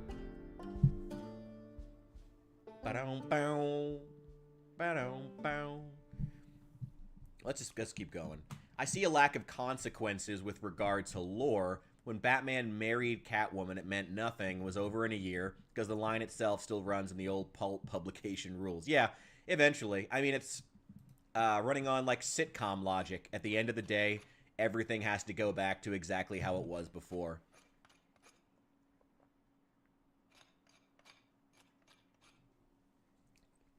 And that's a shame. Everything has to go back to how it was before. Batman and Catwoman will never be as interesting as they are when they're pining after one another from a distance, you know? You have to keep the audience blue-balled at least a little crass, but you get what I mean, you know? So everything ultimately resets. Peter Parker always resets back to a nerdy, dorky kid in high school. Batman always resets to being a loner, you know? To being a loner with no family, some guy in a dark cave. Even when he has the Bat family.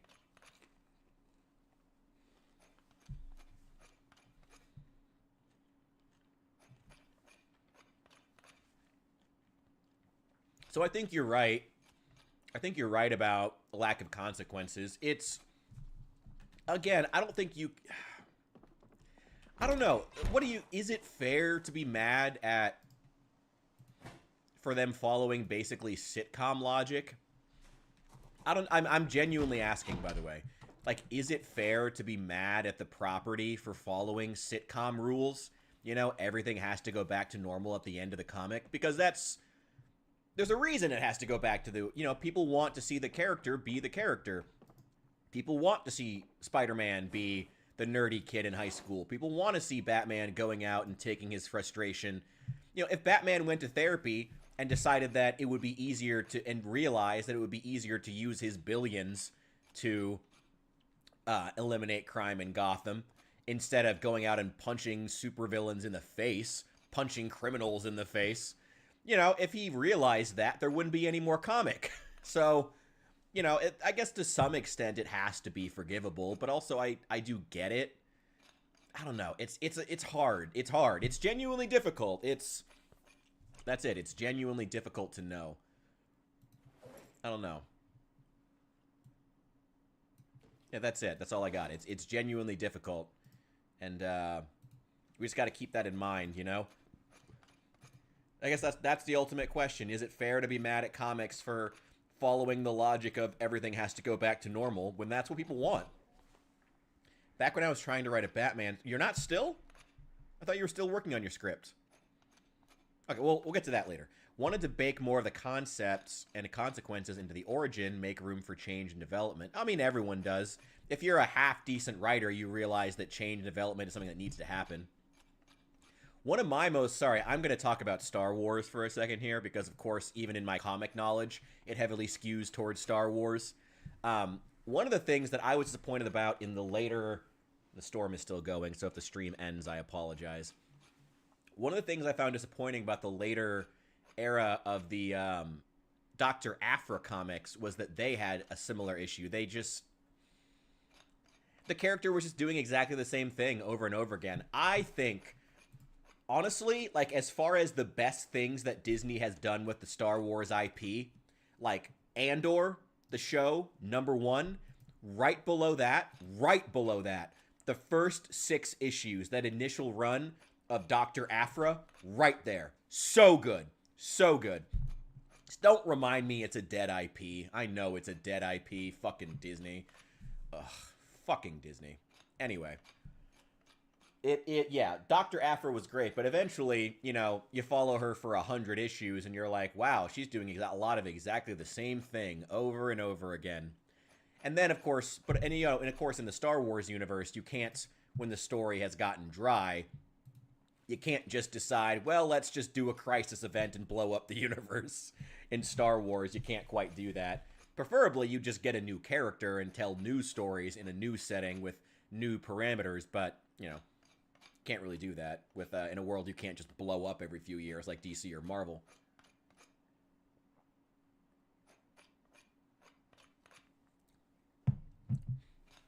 I think there's a place for pulp legacy, but neither DC nor Marvel got into the gear of selling individual arcs by bespoke authors. Features. It would be nice if they did that. Again, I'm pretty sure the first 6 issues of Dr. Aphra were written by one guy, and then they just hired some other dude to write the rest of them. I mean, that doesn't always necessarily lead to the best outcome. Sorry, again, talking about Star Wars, but I mean, there was... The original guy who the guy who wrote the original, like, 3-book arc stretching between Star Wars Episode 6, Return of the Jedi, the last of the original movies, and The Force Awakens. What was his name? Chuck Wendig. He got he got hired from Twitter by basically bugging Kathleen Kennedy on Twitter nonstop. And he got the job doing that. And he fucking sucked. Like, no one likes those books anymore. No one looks back positively on his work at all. So it's not like finding small, nobody, bespoke authors always works out, you know? I don't think that we need to take it as... I always try to push back on the idea that, like... And I know that I'm saying this as a small, bespoke author, as a nobody author myself, so it's somewhat ironic, given that I would like to be hired. But it's true. Like, I acknowledge that, you know, small authors don't always offer better products, unfortunately. They just don't. It's just unfortunate, but true. Can I carve these? Carve 12 small handles. Only 1 wooden rod, though? Really? Okay. That sucks. On Chuck... Oh, you read that? You read the Chuck Wendig trilogy? I'm so sorry. I'm so sorry. Why would you do that to yourself? Why in the world would you do that to yourself? That trilogy was just, like, roasted to fuck from the moment that it came out. Oh, I'm so sorry that you did that. Holy shit. I'm so sorry that you were put through that. Oh, man. That's rough. That's rough. Oh, man. Oh, Chuck Wendig. His name came up in something else recently. I think he's recently gotten a small degree of fame from the Oh, was it? Some crowd. Some particular crowd. Yeah, he's still out there writing somehow. I don't fucking know how. I think I have... I need to get rid of this stuff. Maybe get a sledgehammer, just knock this wall out. It'd be nice. Need to get another bookshelf. Need to get a lot more storage. The fuck was that? God, I can't believe you read that whole the whole Chuck Wendig trilogy. That's torturous. Why would you do that to yourself? Oh, I genuinely am sorry. I'm genuinely sorry that you were put through that kind of torture. I've never heard good things about Wendig's work ever. Seems like one of those guys that just failed upwards. Oh my god, I can't believe you actually had to do that. Damn, bro. That's rough. Got them as a bundle, listened to them all. Audiobooks cheat in that they have great audio productions. Williams music cues, sound effects. Oh, that's cool. I mean, that... Actually, you know what? That does make perfect sense for that era of Disney. Have zero thought about the writing whatsoever. But it's okay. We'll just have really good effects anyway. So who cares if the writing itself is fucking dog shit? We'll just, whatever, just put some really good Williams musical cues over it. It'll be fine. Don't worry about it. Jesus Christ. Disney would do some shit like that. Well, at least carving all these saplings and wooden poles at least is giving me a lot of firewood. By the way, the max amount of the max amount of time you can queue up here in the top, you can see. Let me see if I can shrink this up a bit. Yeah, right here in the center. So the amount of time that you can burn a single fire for in the server, 99 hours. I made sure to set it very high because honestly, I don't like having to have extra storage for all the stuff I'm going to burn. I'd prefer to just have, like, I'd prefer to just have it all destroyed. Sure, let's destroy a pencil. Why not? Okay, hang on. Hold on to that thought. I'm going to cash in my 10-minute break right now for my streaming. One sec. I'm going to cash in. I'm going to throw in the 10-minute... give me a 10-minute break here real fast. As a radio play, Chuck Wendig's trilogy was fine. Writing definitely knew it had the full sound library, so the depth and detail diminished as the story went on. Again, I just never heard anything good about that trilogy, but it certainly, again, is evocative of what that era of Disney Star Wars was. Just have really good effects in an otherwise bland story, and it'll work fine. You know, just bank on the Star Wars IP and the music and the effects to carry everything. All right, anyway. Give me 10 minutes. I'll be right back to streaming Project Zomboid. Back to building Castle Richard. Just going to take a quick break here. I'm also going to log out so my character doesn't die. Be right back, boys.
What'd I miss? Oh, nothing. Alright, we're back into Zomboid. We'll get here in a sec.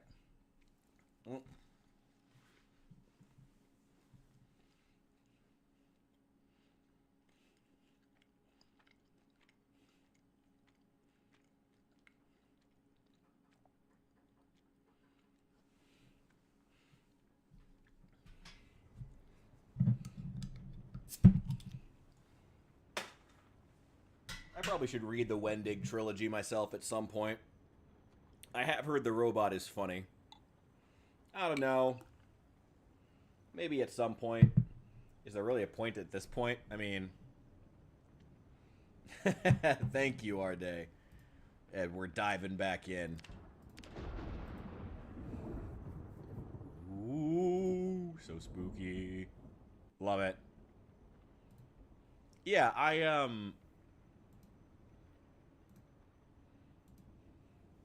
There we go. Here we go. Yeah, I don't even know. Like, the irony of... Oh, God. I don't like talking about Star Wars on stream, mostly because it's, again, a dead franchise. There's just no point. There's just no point in talking about Star Wars as a franchise, which is what's really depressing about it more than anything else. There's just not a point in talking about Star Wars. It's not relevant in any way, shape, or form to the cultural zeitgeist. It has nothing now. Star Wars is dead. Star Wars is dead. Star Wars is dead.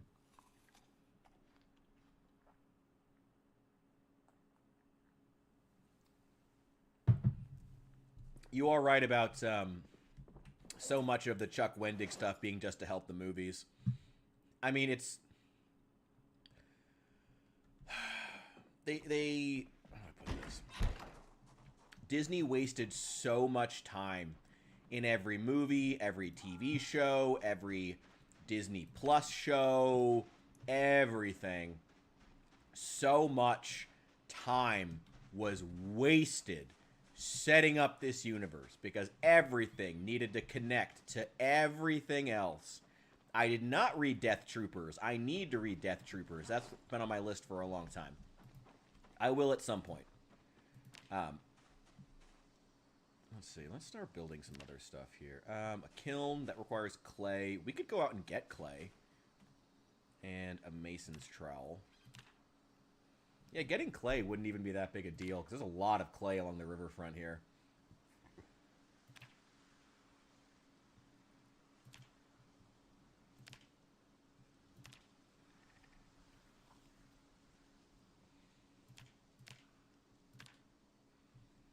Doors. A campfire. Just requires stone. Chopping block. Dirt floor. Gravel floor. Lean-to. Rain collector. A new generation discovering the Yuuzhan Vong War. Oh, it does my heart good to see young people getting into Star Wars, as the world should be. But I do worry that it's just a dead franchise at this point. It's sad, but it seems like that's where we are. Charcoal burning pit. Let's start here.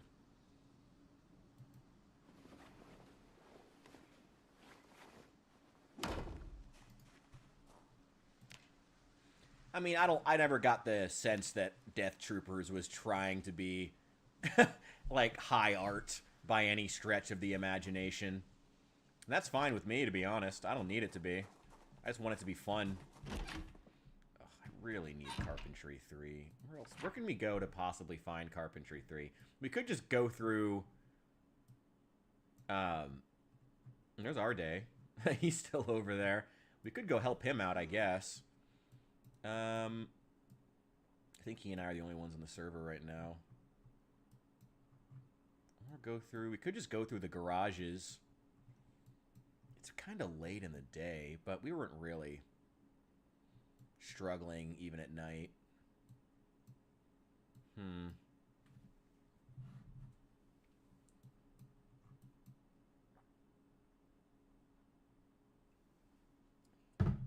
Let's get some other stuff done. How many more sacks do I have? I think just the one, actually. Oh.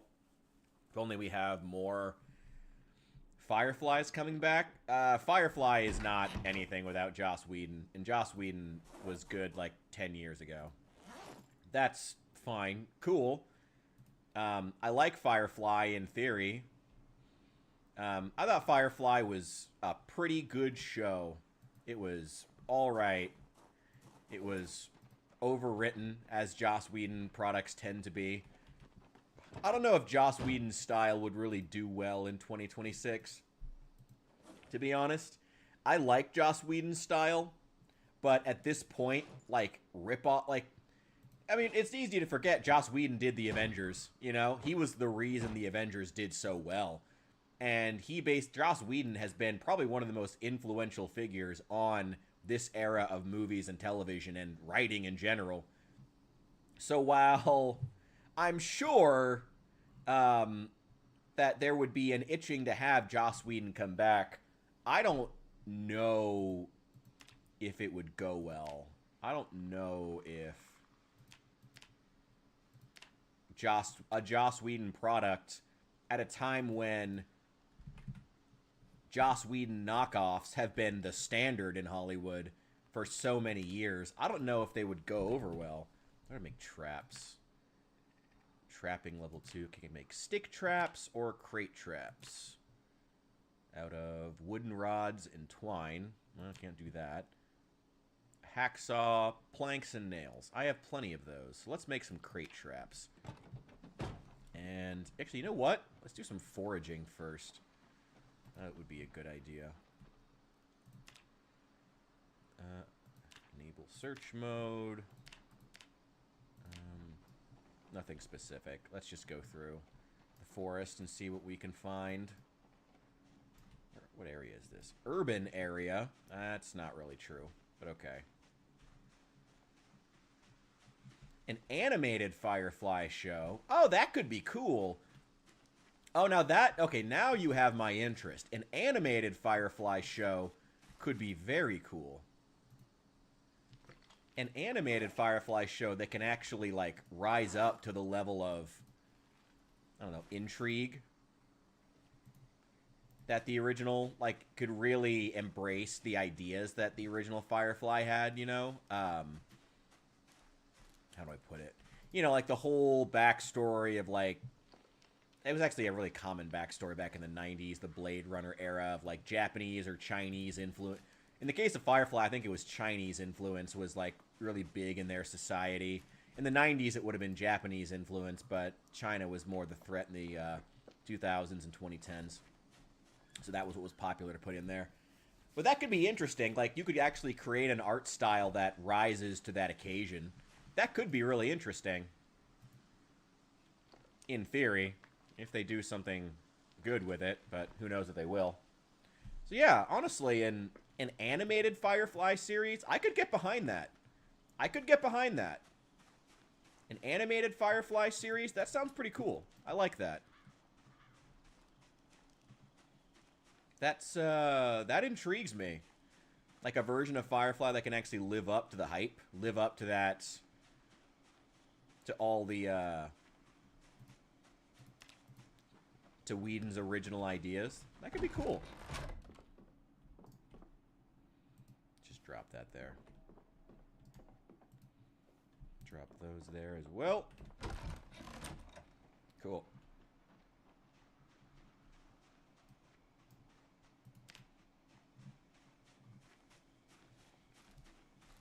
Need to get a scythe and preferably some animals at some point. A lot of large stones, which is good. I've never read the Firefly comics, though. I'll admit that. But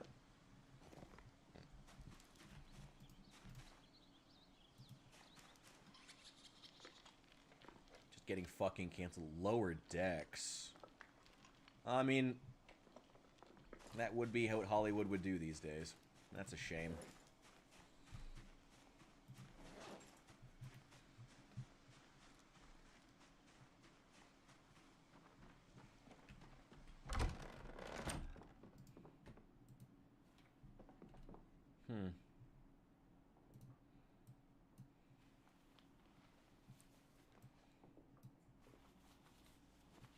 Let's actually bring these over to the house.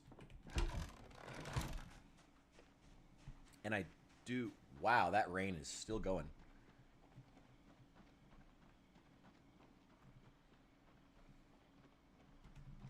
Hang on, hang on. Oh, I actually found something. Put it in my backpack.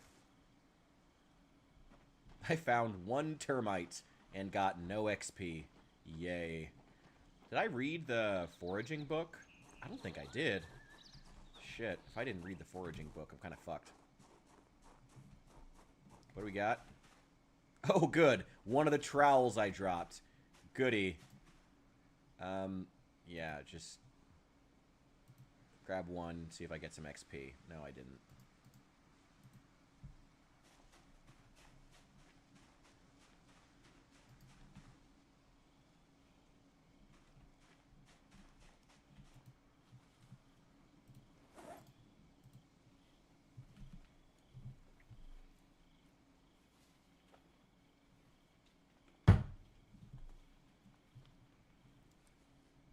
Well, you know I'm all about finding solutions. Are there any franchises that are unquestionably still doing well in 2025? Like, genuinely, are there any that are actually, like, really, really doing well in 2025?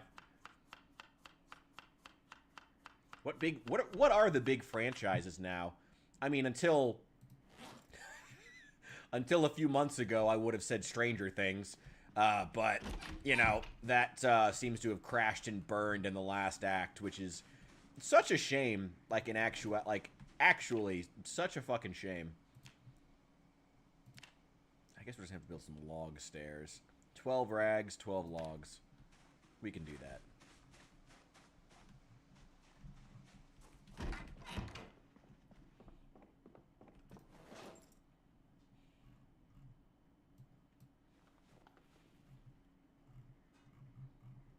I've got more rags than that. I know I do.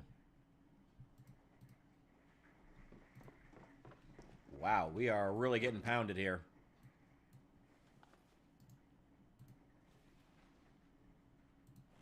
How does unstacking a rag bundle take this long? How does it take... Look at that bar filling up. How does unstacking a rag bundle take that long? God damn it. God damn it, John Zomboid. What properties are still doing well right now?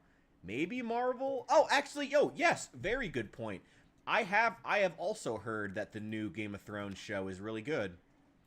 It seems people really liked the bait and switch of, oh, it's just another kind of generic, whatever, sort of kind of Game of Thrones-esque show. Come check it out. And then, oh, the brutal violence just comes back very suddenly without anyone knowing. Seems to have really resonated with audiences, which is cool. I'm glad to hear that. I'm glad to hear Game of Thrones is doing something people are really appreciating. Fuck yeah. Love to hear that.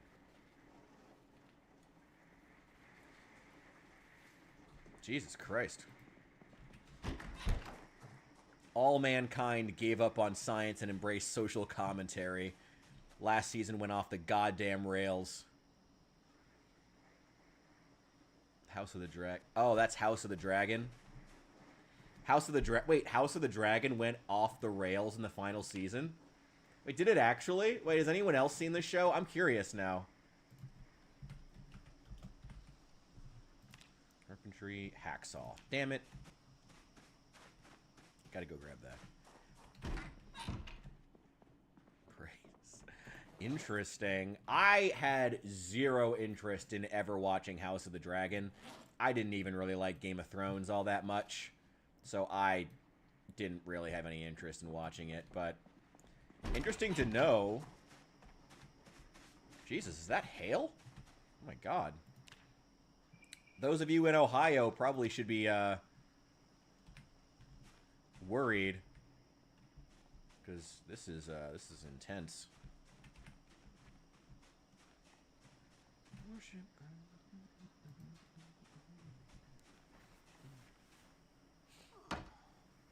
For All Mankind on Apple went off the rails. Oh, I haven't seen that.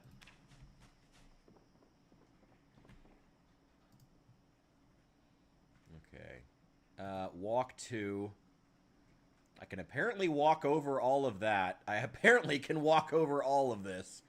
Somehow. Um...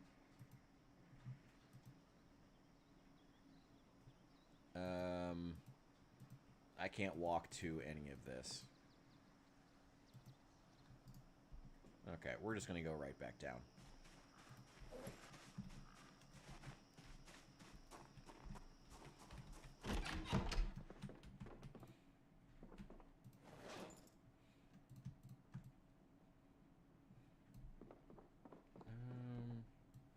Give me those planks.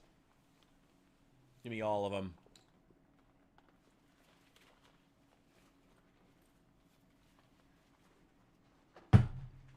Alternate history space show. Say less. Sounds dope as hell. Love alternate history. Love space. Two of my favorite things. Too bad it went off the rails then, I guess. Okay, well, that's sad. Man, I have a lot of nails.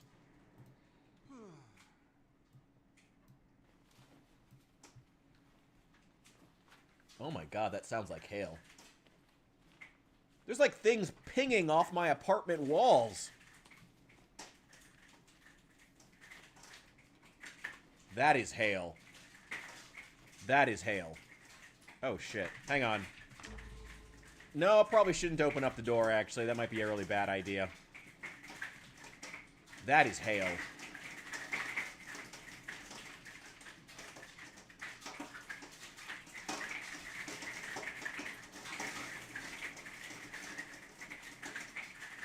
Can you guys hear that?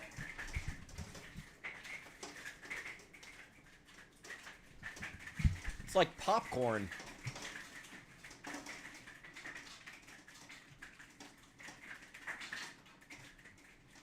I'm gonna turn my microphone down and just play. Yeah, I'm fine.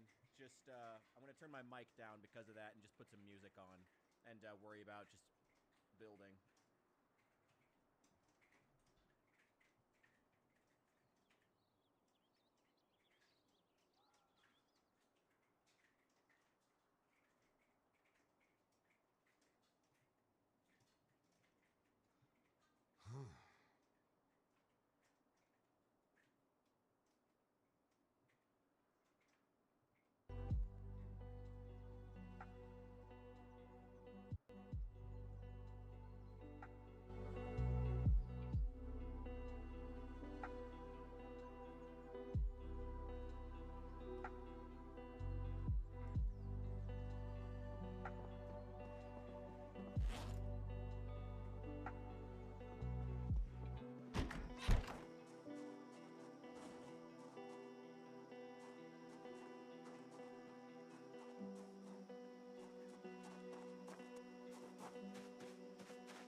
Okay, I'm going to turn myself back up here.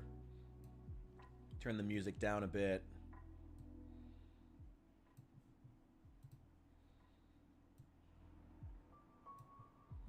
Let this run in the background. Okay, I think the worst of the hail has now passed. That was just especially chaotic. Sorry about that, guys. Sorry about that interrupting the stream. Just things were a little odd for a second there. Just thought that the apocalypse was coming for a second. It's okay. It happens.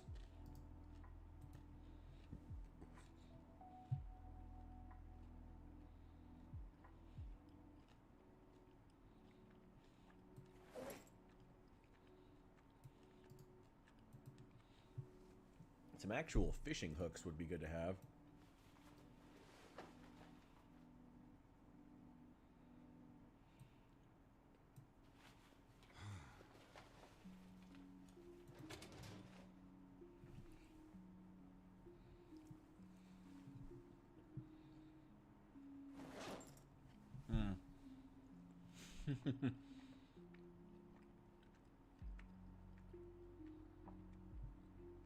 Yeah, that was a bit odd. But we're all good now. We're fine. We're all good. Alright, put that up there. I'll use it at some point. It's now pitch black outside. Although that floodlight really does add quite a bit of light. It really does add a lot of light. Burn logs into charcoal.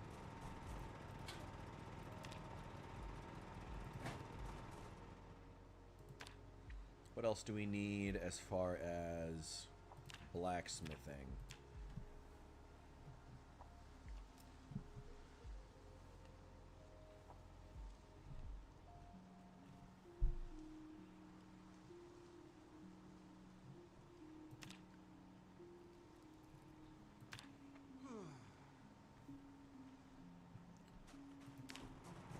God, I'm so fucking sad.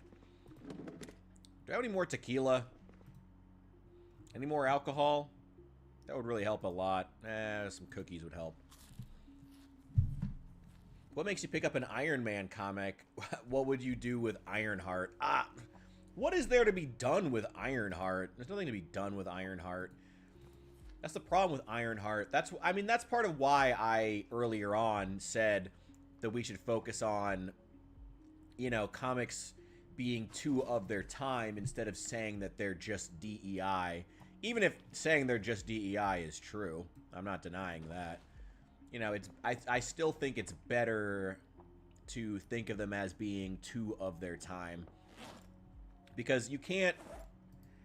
There's nothing to be done with Ironheart. She's not a good character. And she's not a good character not because she's black or because of any other fucking outside thing that she has going on. She's a bad character because she's not designed in the first place to be a good character. She's designed to be a character who's there to prove the white men wrong. She's a character who's there to, you know, show how awesome black women are. How far we've come. You know,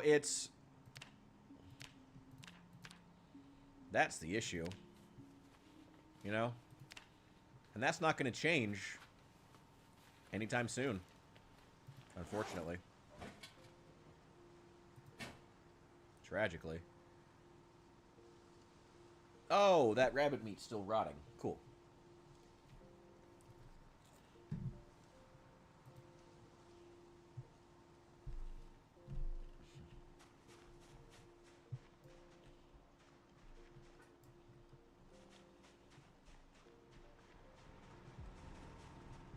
Wow, that floodlight really does help a lot. That's awesome. Damn.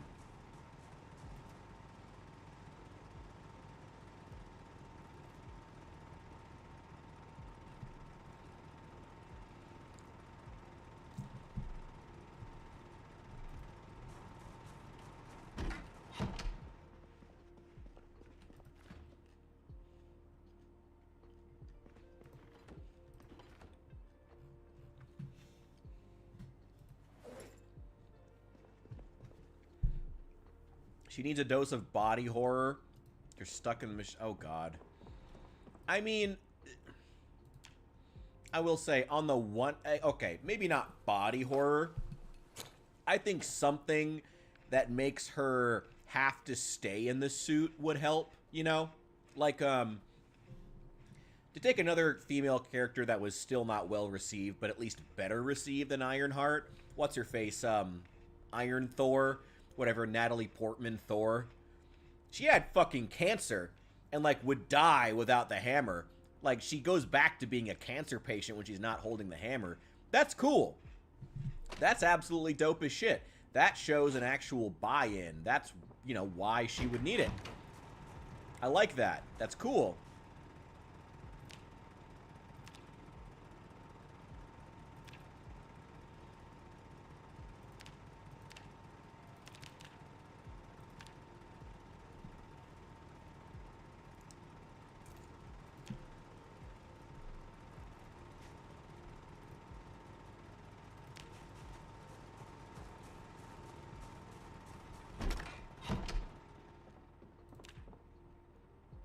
Oh shit, I've got muscle strain. Fuck you.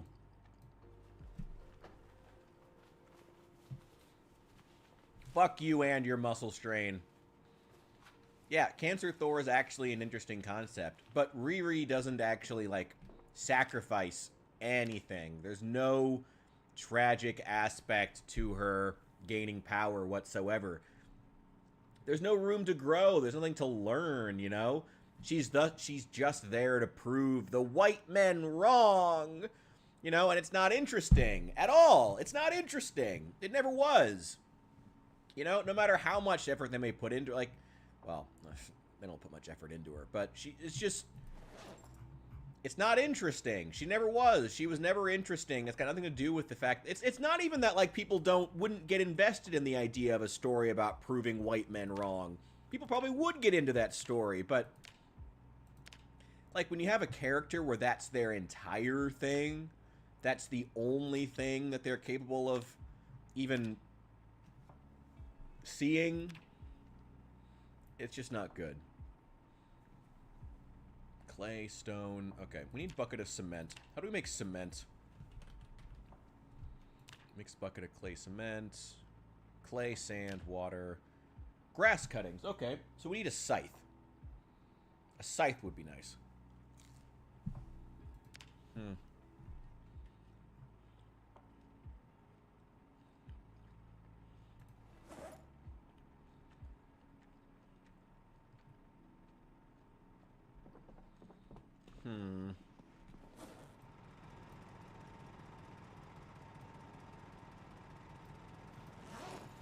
How DC has fumbled Cyborg so hard is beyond me. I don't know anything about that. I don't know. I'm not...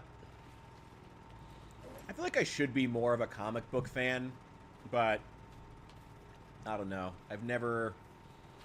It just has yet to appeal to me, I suppose.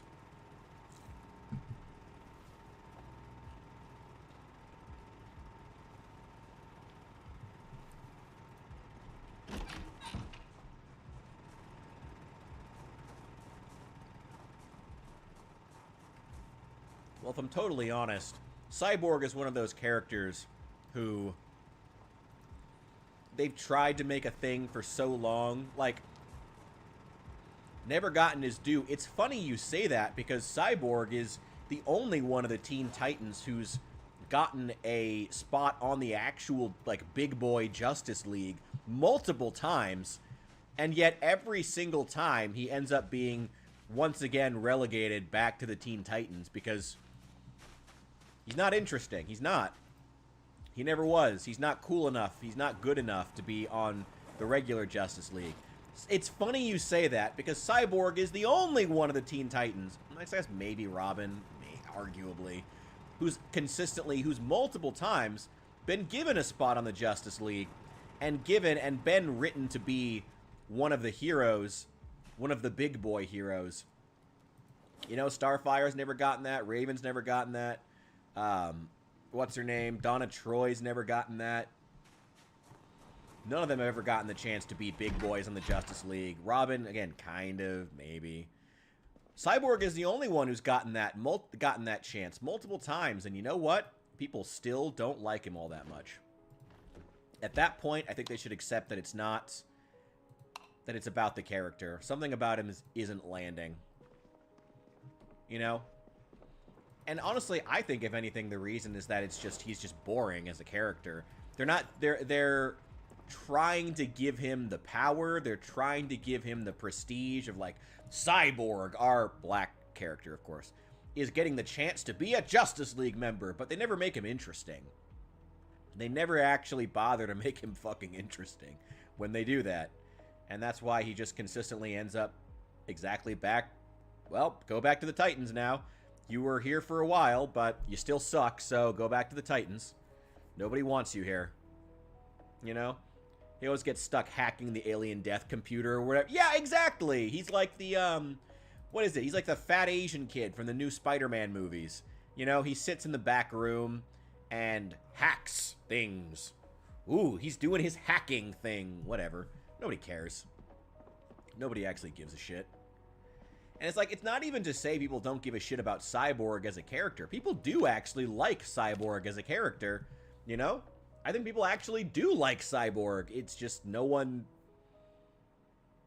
Man, nobody gives a shit. Just no one gives a shit about him here. No one gives a shit about him when he's, like, given actual responsibility and the chance to be on the Titan. The chance to be on the real big boy Justice League. That's when he falls apart. When he's on the... Ironically, when he's on the Teen Titans, people like him a lot more. Because then he's allowed to actually be interesting. He's allowed to actually play off other characters. Cyborg doesn't play off Superman or Batman well, because Superman and Batman don't play off anybody well. They're meant to be these larger-than-life gods. They're barely even actual characters at this point. They're just meant to be figureheads more than actual, like... Oh, hey, Delta, welcome in. We're talking about DC Comics, specifically about Cyborg and why he's never gotten his due. Again, I feel like he has gotten his due. It's just that, like, when he has, he's just never interesting enough, you know? I'm removing Signy's bag of baseball bats and ammo, and I'm just going to place it here because I'm tired of carrying it around. Bleach bottle, gas cans. Yes, I need all of these. Put those in there. Okay, good. Cool.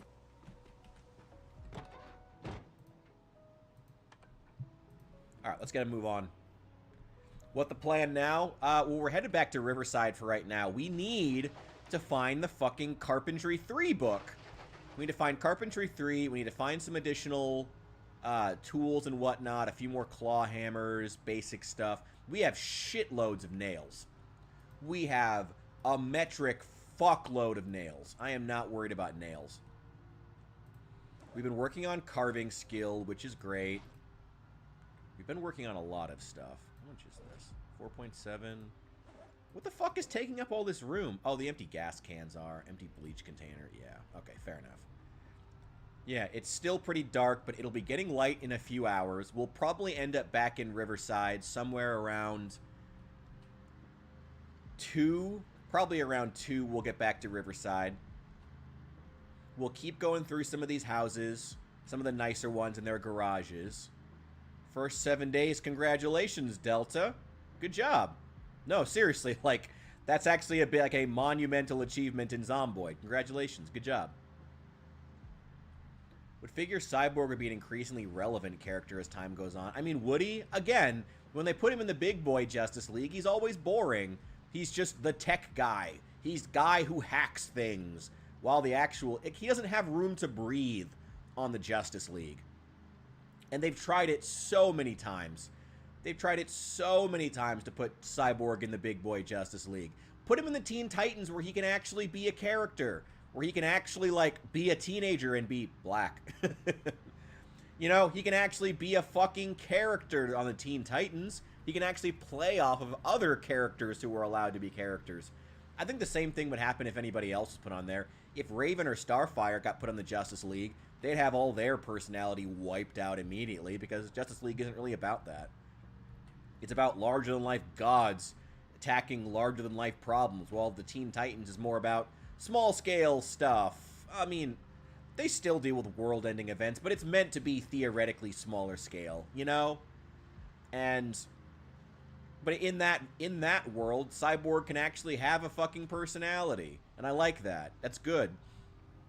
Extinction mode, 8 times population, all bones broken, 6% sprinters, insane. Okay, but insane loot. Okay. Insane loot helps out a lot. You know, if you can find a gun and the baseball bat in every single house, you're going to be doing pretty well. Well, I mean, with all bones broken, you got to find a safe place. Although, that's easier now in 42, arguably, now that the zombies are redistributed to be urban-focused, as they should be, to be clear, as they should have always been. But 100% right. He has no features standalone. His origin itself needs room to breathe, space to make villains and arcs. Yeah, I really am glad that the whole stuff of him being, like, using the mother box is, like, what made him Cyborg. I'm really glad that didn't stick. I never liked that idea. I always liked the idea of, like... I feel like the further you get away from Cyborg's emotional... like, the emotional gravity of his origin, the worse it gets. Because, like, what matters about Cyborg's backstory is that he was in an accident and had to accept all these mechanical parts to survive. That's the part that matters. When they tried to focus on, like, oh, the mother boxes or, like, alien technology and, like, the focus became his link to some alien civilization, that's when Cyborg stopped being interesting. Like, it really sucked. Keep it tight. Keep it to where it needs to be. It doesn't really matter where the mechanical parts came from. Don't focus on that. Focus on the tragedy of him becoming the Cyborg in the first place. That's what's interesting. We're getting there later than I thought. Yeah, Black RoboCop. Well, yeah, just Black RoboCop. That's fine. That's good. You know, again, just like with RoboCop, the tragedy of him becoming RoboCop is a lot more interesting than the actual technology. Way more interesting. Way more interesting. You know? Insane loot means no loot. Oh. One house... find one house is one rat. Okay, fair enough. Well, you're a crazy man. Hope it works out. I'm glad you finally managed to live a week. I don't know. It's not really my kind of way to play Zomboid. Again, I prefer the method of... I don't know, I feel like the whole point of being in the Zomboid world is that you're going out and trying to accomplish things, do things, but if you make the world such a brutal survival experience, it's just like... There's nothing wrong with a survival experience, but there does come a point where, and I've said this before, when you make the game all about the survival, when you make the survival the #1 thing you're trying to work toward,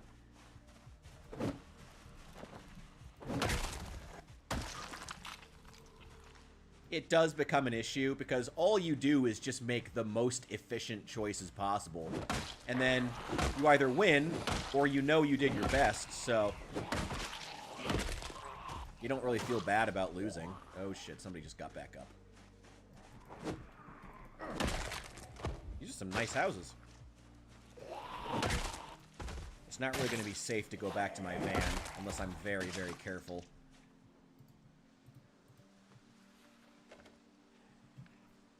I hear him. I hear him.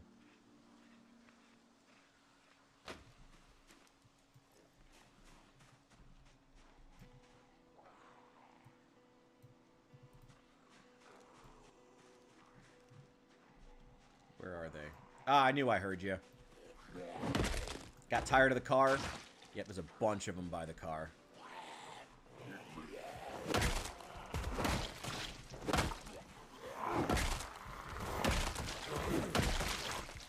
Oh, shit! I can't believe I haven't mentioned this sooner. Did you guys see Drewski's sketch about, Erica Kirk and conservative women? Oh, my God. Dude.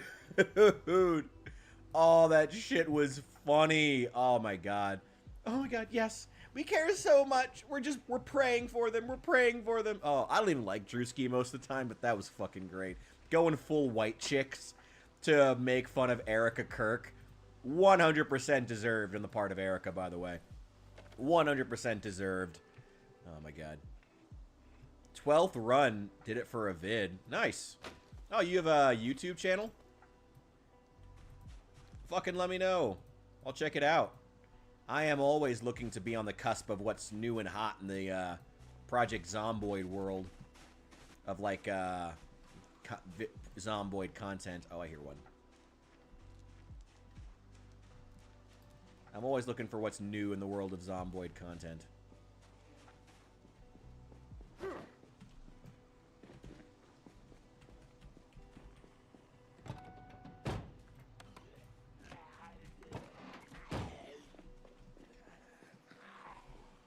Where's my flashlight? Where's my flashlight?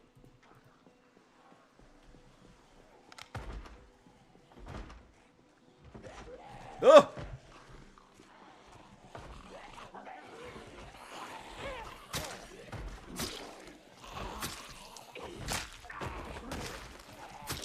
Oh boy. Get out of here. Thank God for hunting knives. It's still only Riverside. This population really isn't that bad, to be honest. And it'll be getting light here soon. They're not going to bust through those. I'm not worried about it. Let's get inside.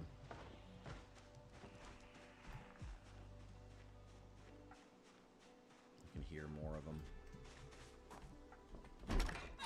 Nice. Kind of surprised there's not more in here. Ooh. Pleistocene land. Ooh, woodcraft. I'll take that. Thank you very much. I guess I don't even have to build stuff. If I find the Carpentry 3 book...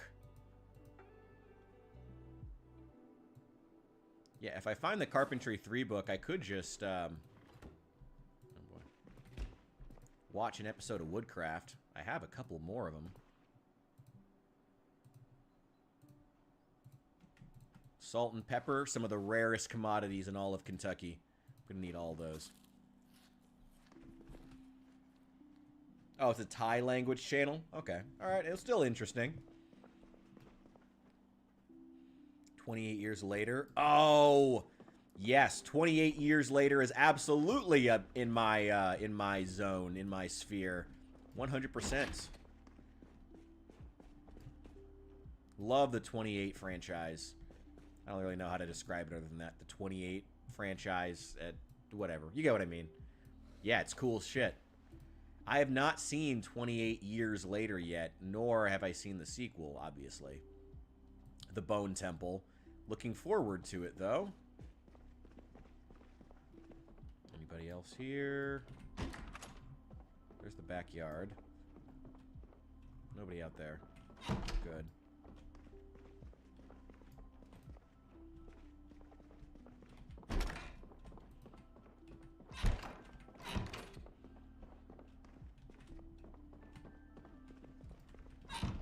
No, I haven't seen the new ones. I haven't seen any of the 28 years laters.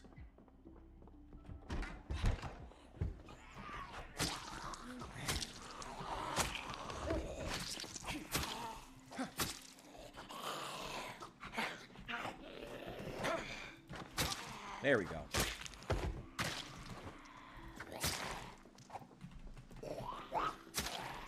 Nope. Fuck you.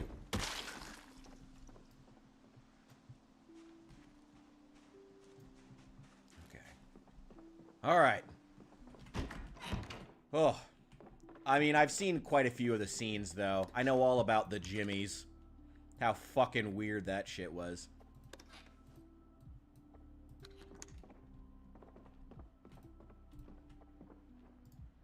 Well. Go ahead and take that apart. I need a smoke. Damn.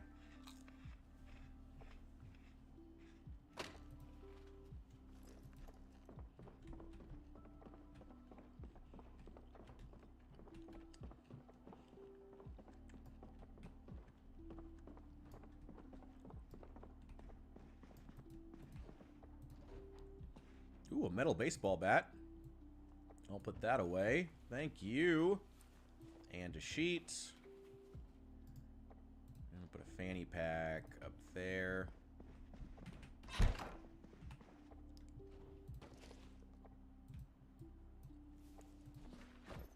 Yeah, I have like 6 spare fanny packs. I'm not worried about it. A pair of aviators. Yeah, I want those. Yeah, I want aviators. Of course I want aviators. Okay.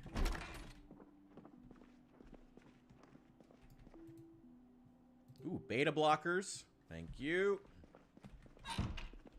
Alright. Got another hour before things start getting light. Finally. Kinda loved the jimmies. Alright.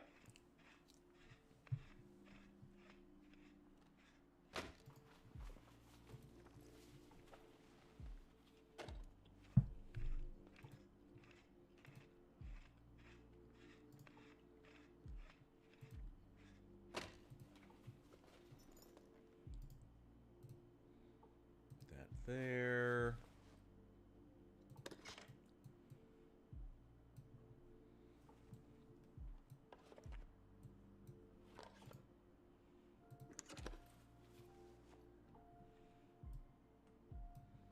Take the bandage. Thank you very much. And... damn, I can't butcher this mouse for that butchering skill.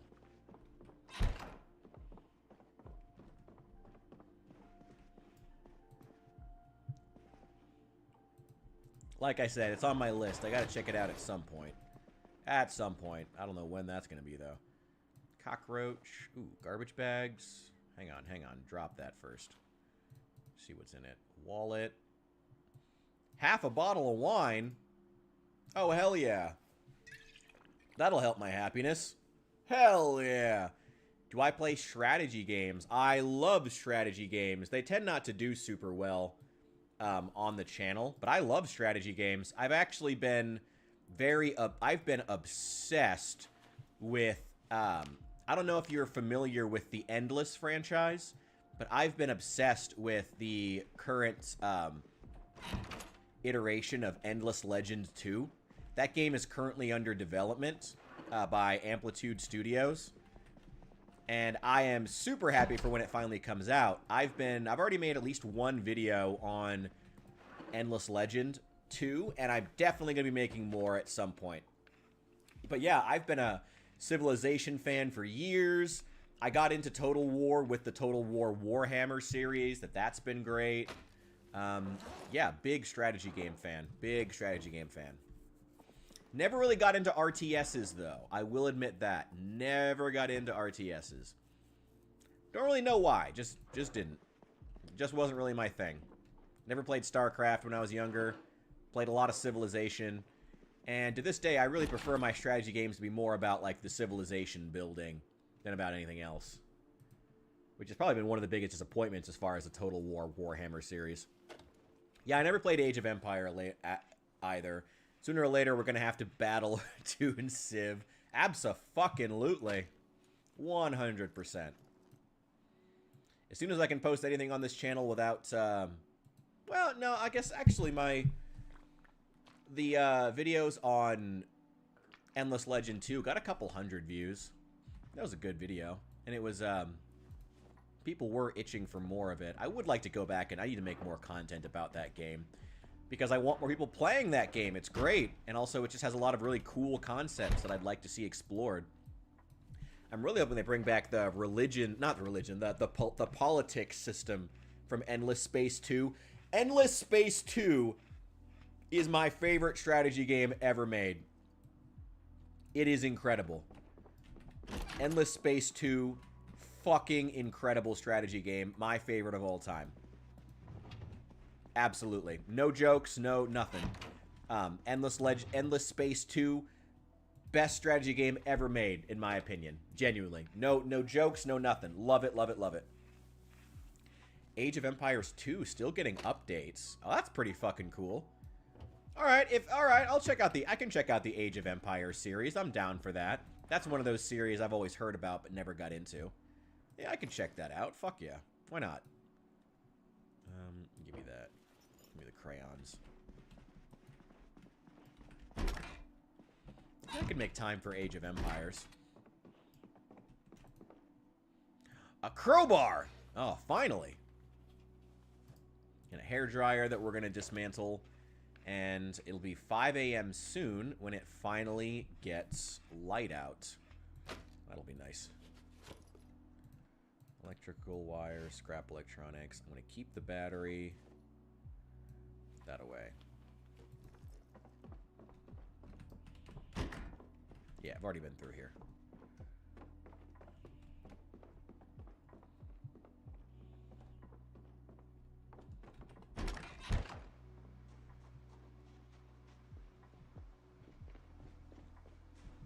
Okay.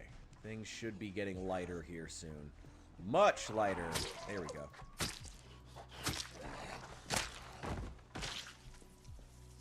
Fuck you, bro. We mainly want to make sure we're checking garages.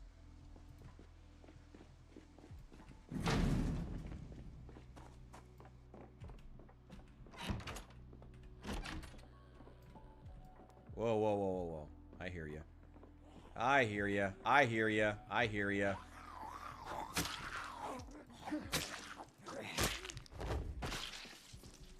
Oop, there's more of them. There's more. There's more. Come on. Come on. Come on.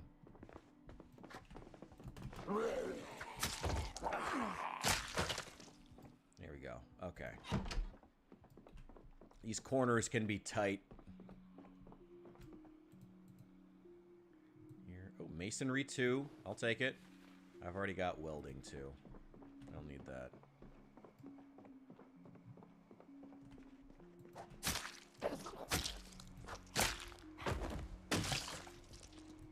Wish knives did more damage from the back.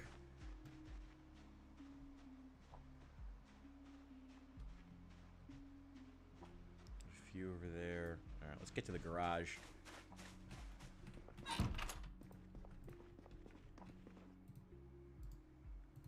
Pour out this old pasta. It's cool. Oh, yes, the Pip-Boy. Yeah, that... Back there. That is behind me. Yes. That's the official, the one that came with the Fallout 4 Game of the Year edition. It's great. I love it. I think it's incredible. Bethesda at one point, they were... Bethesda's still pretty good with their Game of the Year editions. More than a lot of other companies, at least. And give me some beans, too. Nothing... Some rotten shit. Alright.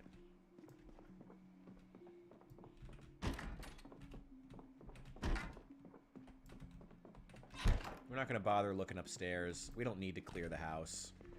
We're going to see if they have bandages, beta blockers, sleeping pills, stuff like that. Then we need to check the garage.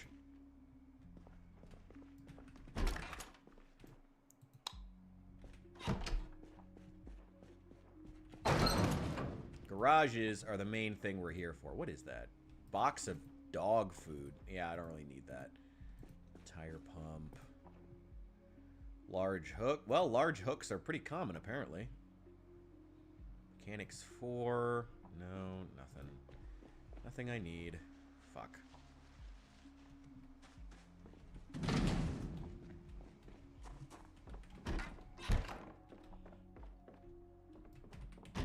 I know I got into the garage here.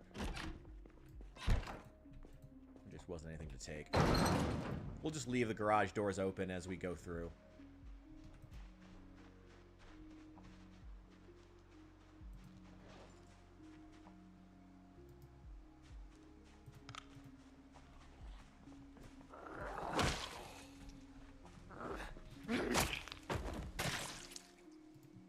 There we go.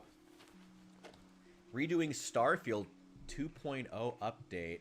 Ooh, I did hear that the Star Wars mod... Yes, I also heard exactly that. I forget what it's called. Yeah, but there is a Star Wars mod for it that's supposed to be really, really good. Mods are the future.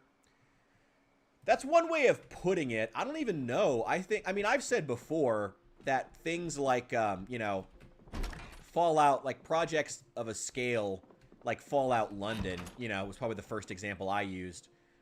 Like, they're definitely... We're getting to a point now, especially with AI coding being a thing, where the product a professional studio can create and the product that a team of, you know, nobodies can create are pretty much on the level now. The real deciding factor isn't going to be... Well, okay, hang on. They can both, in theory, make really good stuff. The deciding factor is no longer the amount of money that you have to pour into the project. What matters now is heart, design, a coherent theme, you know, genuine vision in the project. That is what matters now. And that is something a lot of game studios are struggling with at the same time where... Oh, God! The fuck did you come from? At the same time that the ability to code is becoming devalued. Now, that's not to say that, you know, we won't... I think eventually we'll reach a point where we'll go back to the need for professional studios once we get to a point where, like, you know, an average game is several million lines of code, and it's essentially like AI on top of a human coder. When we reach that point, sure, you know, game studios will have the edge again, being able to put in enough experienced people. But, I don't know, in between there, we'll have to see. You know, we're in this weird in-between time where, well, I mean, I don't know. I gotta think about what I want to say. Big studios are not providing. Small studios are doing well. And when small studios are starting to care less and less about things like IP, that's good. I like Fallout London. I think Bethesda would do a lot, gain a lot of credibility if they just canonized Fallout London and helped the studio that made it.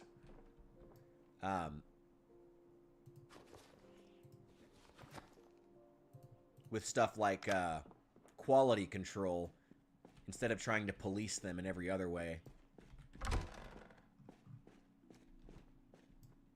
Nobody down here. Oh, a pickaxe. Actually, I do want that. Thank you. Plaster powder.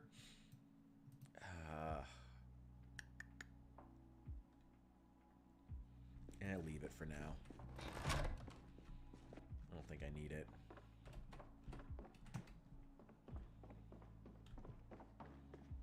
Well, nothing here. People are always so quick to downplay AI, but it can really accelerate things, make things possible within our lifetime. Yeah, in theory, it can. I do think so. It kind of depends. I don't know. AI is such a weird thing. Because in so many ways, AI has just destroyed its own credibility. And that's I mean, when the CEO of Microsoft is going around telling people that they're being mean to AI, it makes AI look so bad. I'm not even joking. Like, it makes AI look so bad when the CEO of a company that's pivoting to AI is going around saying how people need to stop being so mean to AI. It's like, maybe if the average consumer isn't vibing with AI, maybe that's your problem, and maybe you should try to fix that instead of complaining that people aren't just getting on board no matter what. It's good for consumers to be discerning. That's a raccoon. It's good for consumers to be discerning. It's good for consumers to know what they want and chase that instead of just whatever is put in front of them. That's a good thing.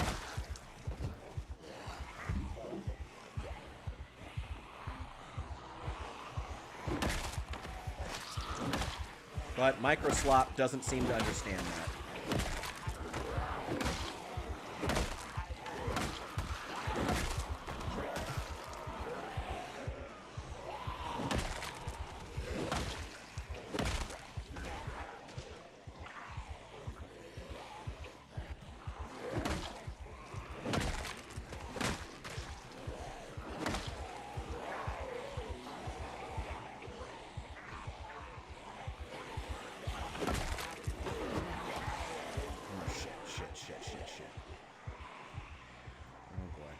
Wait, you need NPCs in the game to play? Oh, that's not fair to the game, I don't think.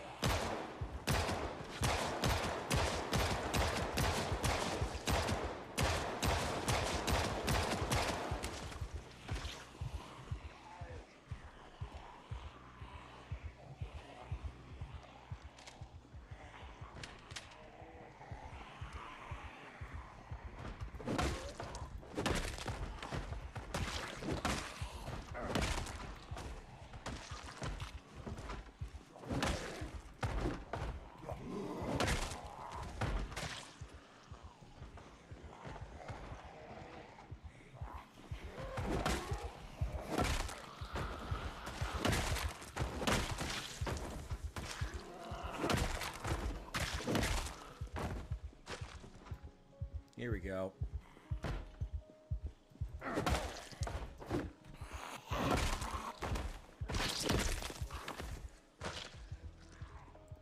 Whew. All right, we're good.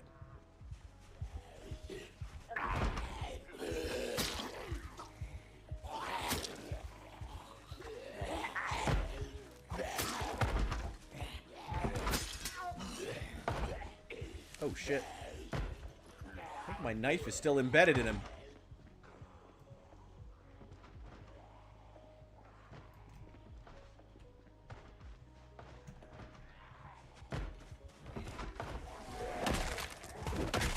Get out of here.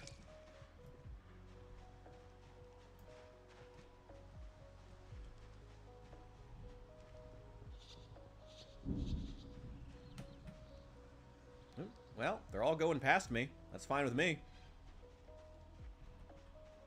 Hell, think Project Zomboid desperately needs it. Haven't played forever, refused because I need NPCs. Why do you need NPCs? The loneliness is part of the appeal. It's part of the world. I mean, in a sense. Yeah, you need to stop playing with a controller. This is not a game to use with a controller. Hey, look, they're all going past me. That's fine. You can all go down there. They must have been attracted to where the gunshots were. Which is also where the van is. So that's not going to be good. But we have time. Slow and steady. Just clear them out. Slow and steady. Ooh, a mail van. Wonder what's in there.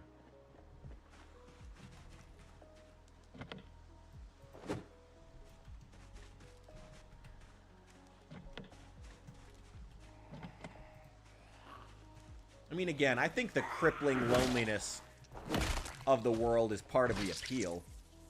Also, we're currently playing on a multiplayer server, so that helps a lot. So we can actually go and see each other if we really want to. Let's just keep going through these garages.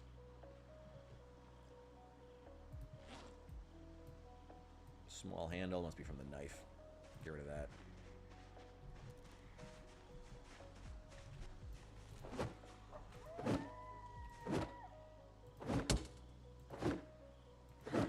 Where's the goddamn window?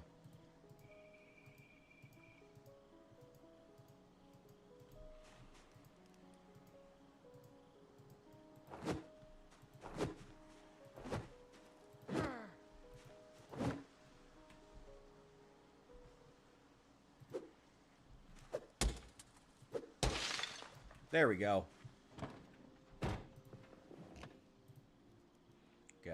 Got some cigarettes. Always good. Always nice. A lunch bag that's probably full of rotten food, but might have some stuff in it that's good.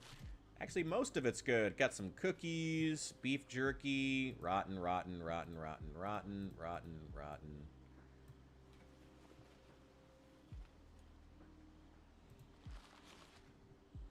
You know what? We'll just actually put that in our bag, too. Why not? We'll take it. It's in here. Agriculture 5. Carving 1. Foraging 3. Oh, shit. I'm out of room. Okay. Well, that's not good. Hang on. Hang on. Other people. So 2010. Okay. Hey, it's not, let's not pretend this is Fallout 76, okay? There's a, we still like Project Zomboid more than that. What's in the trunk? Yeah, foraging 3. I need that. Masonry 3. I'm fairly certain I have that. I know I have pottery 1. Tailoring 3. I know I have welding 1. Some sweaters. What else do we got? Some angling magazines. Just grab them all, and if I don't need them, then I'll just throw them away. Just burn them. More magazines, at least one of which I haven't read. Again, if there's duplicates, just take them out, get rid of them. Just burn them, who cares? Nothing in there but sweaters. A lot of people mailing sweaters in Kentucky for some reason.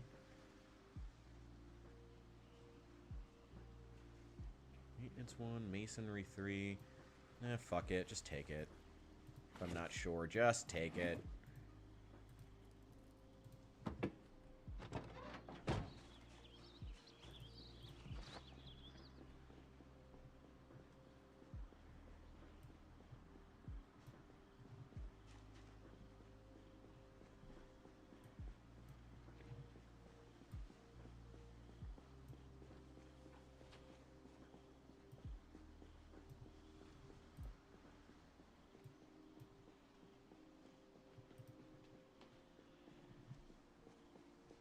Okay.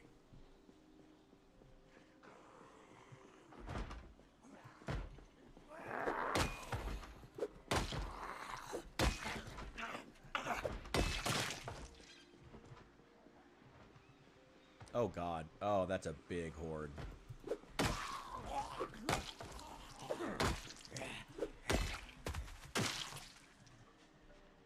That's a big horde. Okay, drop that.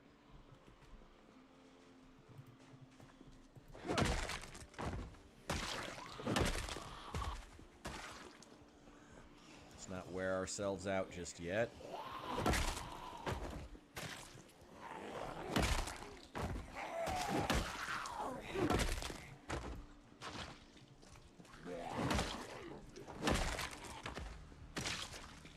Go. Signy, I told you to speak English. For the love of God, not this strange Gen Z new speak.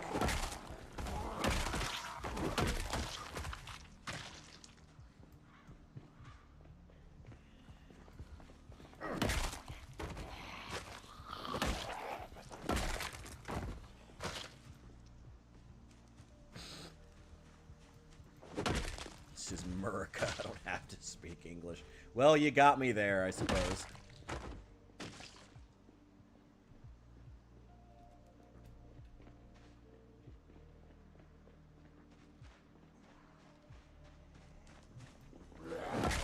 Oh, don't encourage that.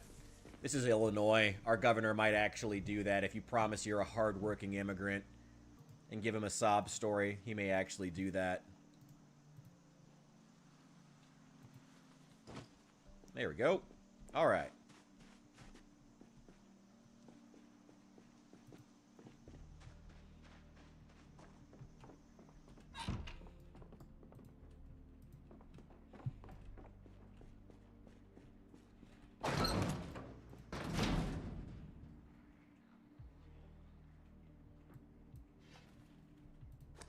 Sheet metal snips. I actually could use those. Thank you very much. Is there a bookshelf in here somewhere? 2 of them. Exposure survival. Okay, sure. Ooh, a cigarette. A random loose cigarette. Sure, why not?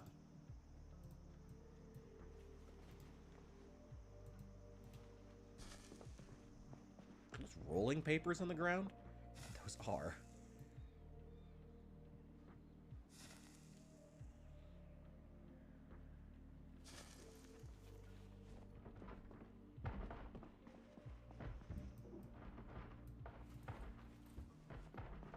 Oh god, my coughing set them off.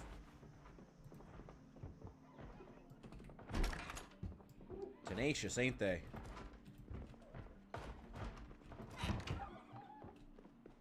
I'm out.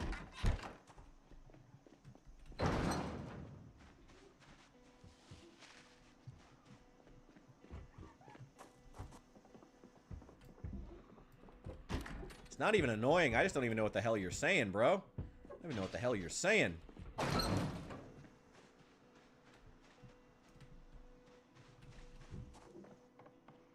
You would be rich people who don't have any fucking tools in their house. Get out of here.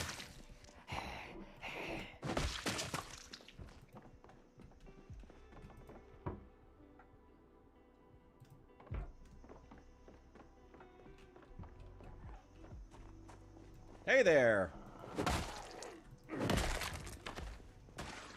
God, I love this can-wrapped baseball bat. God, this shit is fucking great.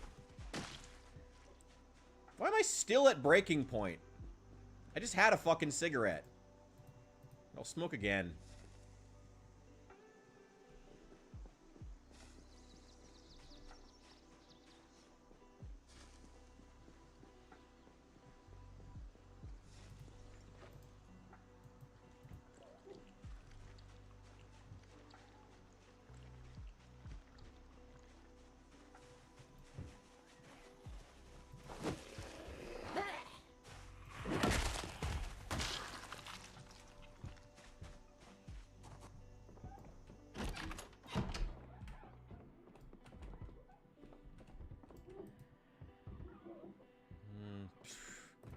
I actually have too many baseball bats. I don't need to take these two. Ooh, key to that car. That's pretty awesome.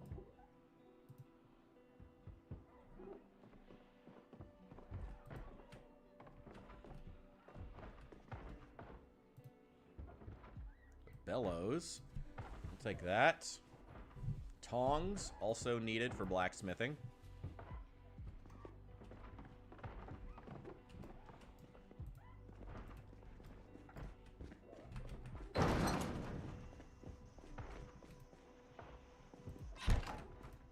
Hang on. Nope, keep that closed. Dust mask, nothing. Nothing. God damn it. They're all freaking out upstairs, but whatever, they can freak out. That's fine. Riz is short for charisma, okay. Huzz short for hussies, like loose women. We just call them sluts or hoes, but okay. If you're rizzing the huzzes, you're reusing your charisma to attract easy women. Why would you need to turn your charisma on if they're easy? Like, if they're easy, then what do you even need the riz for? I'm trying to help you out here. There we go. There you are. Aren't you glad you made it outside? Just part of the game. Well, what's the game? You didn't explain what the game was.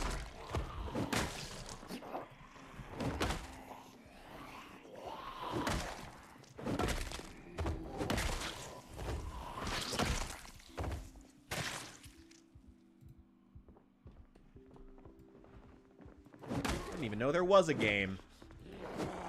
Oh. Fuck you.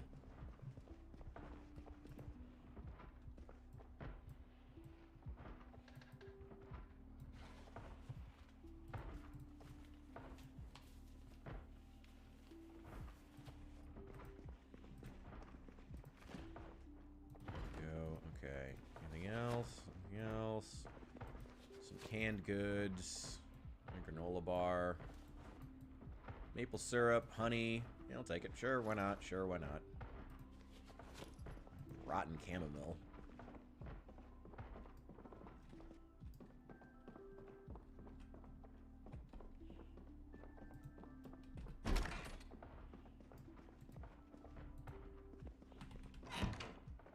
Where's the garage? There it is. I think I've already been through here. I don't know. I mean, again, if you have to turn the riz on for a loose woman, I feel like you don't want to try too hard with loose women. Loose women don't really like that. Or if they do, then they're predators. You know, the types of loose women who like men that try too hard are like predators, usually cougars. You want to avoid them if at all possible. So, maxing is maximizing. So if someone is looks maxing, they are making efforts to increase their looks. Okay. Good to know. Why am I at breaking point still? What is wrong with me? Ooh, here we go. Maximizing. Okay.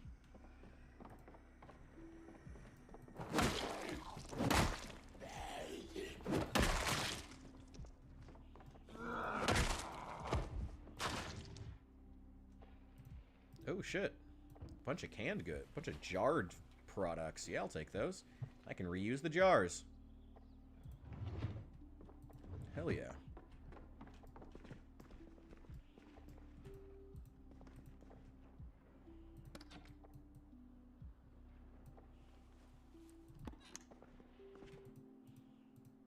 I don't know. You Gen Alpha or Gen X or Gen Z, whatever you are, kids.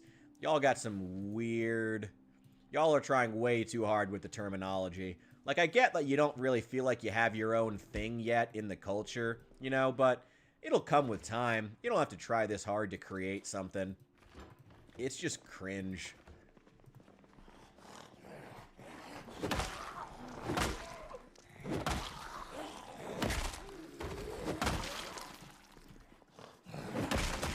Get out of here. There we go. I would like that corkscrew. I would like that grape soda, please.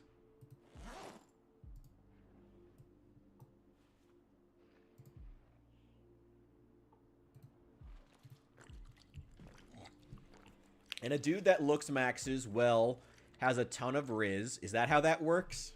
Is that how that works? Trying to maximize how good you look means that you automatically have charisma? That's not how that looks at all. How that works at all in my experience. So the difficulty check to riz the huzzes is super low for him. Even if the DC was 5, he's got like 4+ on his roll, so he always gets the hose. Well, yeah, but are you looking for a hose? Like, yeah, hoes are probably the types of girls who, if you look good, they'll just sleep with you no matter what. That's what makes them hoes. I understand that. But do you want hoes? Or would you like just like a nice, regular girl who, like, you know, actually enjoys your company and wants to be around you? Not sure you should be worried about the huzzes. The hussies, whatever. They are not the types of girls you want. Dudes want hoes when they're younger. Yeah, but that's not a good thing. It's nothing to brag about. If I may offer the young men a piece of advice, don't waste your life chasing hoes. That way lies madness.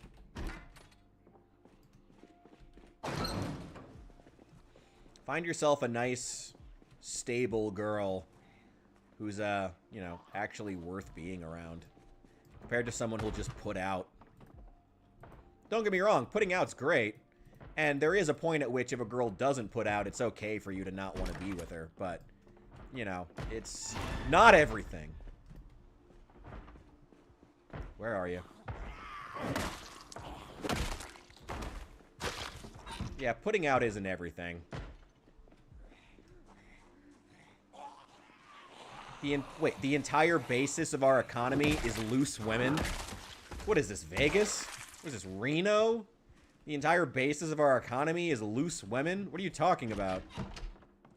What the fuck are you talking about? The entire basis of our economy is getting laid? What are you talking about? How is that the entire basis of our economy? Do you have nothing else that you want in life other than hoes? Other than loose women? Electricity. Are you... Okay, now I'm actually curious. Are you, like, actually into all this, like, looks maxing stuff? Or at least, like, following it? I'm very curious now. What the fuck is this? Get more ladies. Is that all he accomplished? He just got more women? Is that the only thing he was trying to accomplish? In many cases, I'm sure, but there have been a lot of great men throughout history who have accomplished a lot of things by having the sharpest stick. Accomplished a great many things.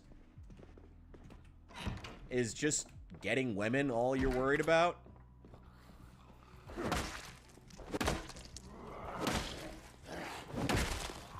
I also hate to break this to you, to give you the worst news ever as far as women, but the thing that will make women like you the most, genuinely, is just not giving a shit about... Ooh, a box of 12 gauge rounds. And a JS 2000 shotgun. Thank you very much. The thing that will make women want to be around you is not giving a shit about women. I hate to break that news, but it's true. The thing that really drives women wild is when you have better things to chase than women. If you prioritize women at all times, everything about you is about women, everything you do is an attempt for women's attention, women will naturally... they'll suss that out of you. And it'll become a reason to avoid you. Had a girlfriend? Okay, but was looks maxing the way that you got that? Was it by looks maxing? Would you ever describe her as being a huzz? Would you ever describe her as being some sort of a loose woman that you looks maxed your way into? Would you describe the process of getting that girlfriend involving DC roles? Come on, man. Like, you of all people should know how ridiculous this all sounds. What are you talking about? It's crazy. I don't know, I mean, I get it to an extent. I get that. Oh yeah, remove that choke. No, keep the choke tube.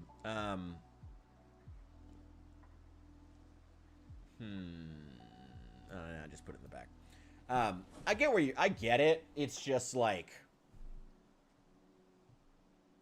it annoys me that there's way too many people who take this stuff too seriously, so I'm policing it probably a little more heavily. I don't know. I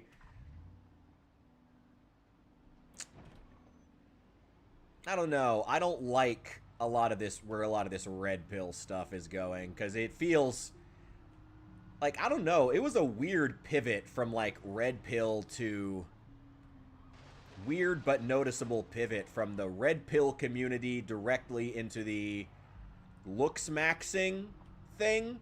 They seemed to go hand in hand. I mean, even Nick Fuentes is teaming up with Clavicular now. It's very strange. I don't know, it's just odd. And I fear that while you may be joking, way too many young men are thinking this is something that's real. But, you know, the internet is laced with, like, 16,000 layers of irony, to the point that it's near impenetrable to those attempting to actually engage with it, honestly. So, who knows if people actually give a shit about Clavicular or any of his looks maxing shit. I mean, they don't. I feel like we know that, but you get what I mean. I don't know, it's... we're in a very weird place culturally right now. I don't feel like we even know what our own culture is, and all this, like... I suspect, personally, as far as why, like, the looks maxing stuff suddenly just took off, and suddenly became, like, the most popular thing ever, like, seemingly overnight. Personally, I think it has a lot to do with the fact that corporations know that... Where to? Evan, you always pick at the worst times when I'm in the middle of doing something else. We're talking about something. We're talking about looks maxing and how stupid it is, which I feel like is the only thing people ever actually do or talk about with looks maxing and all this other shit. I feel like people don't actually engage with it. They just talk about how dumb it is, which really tells you how, again, soaked in 13 layers of irony the internet has become. Where the hell did I put my flashlight? Shit, I think it's in my bag. The other bag. Oh, well. Looks maxing, it's where you take meth and you use a hammer to hit your face into a certain shape. Real thing that some kick streamer is doing and getting... And now he sells, like, labeled, like, hammers to his fan base. It's very strange. It's all fucking weird, man. It's all fucking weird. Blacksmithing, mechanics.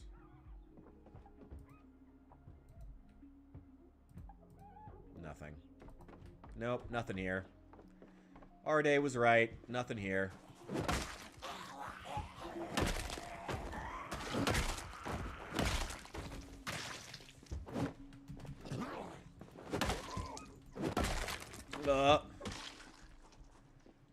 There we go. There we go.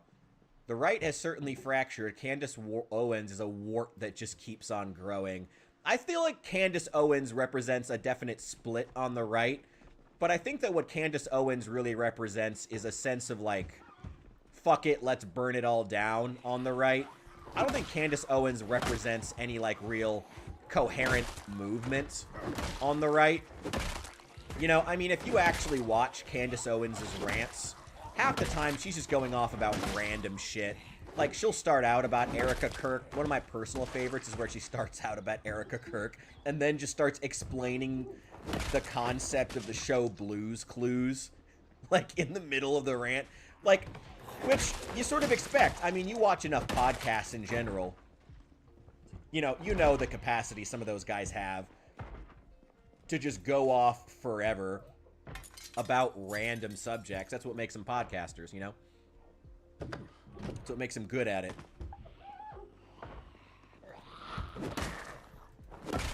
Again, I feel like Candace Owens, I don't think her fan base takes it all that seriously, which is good.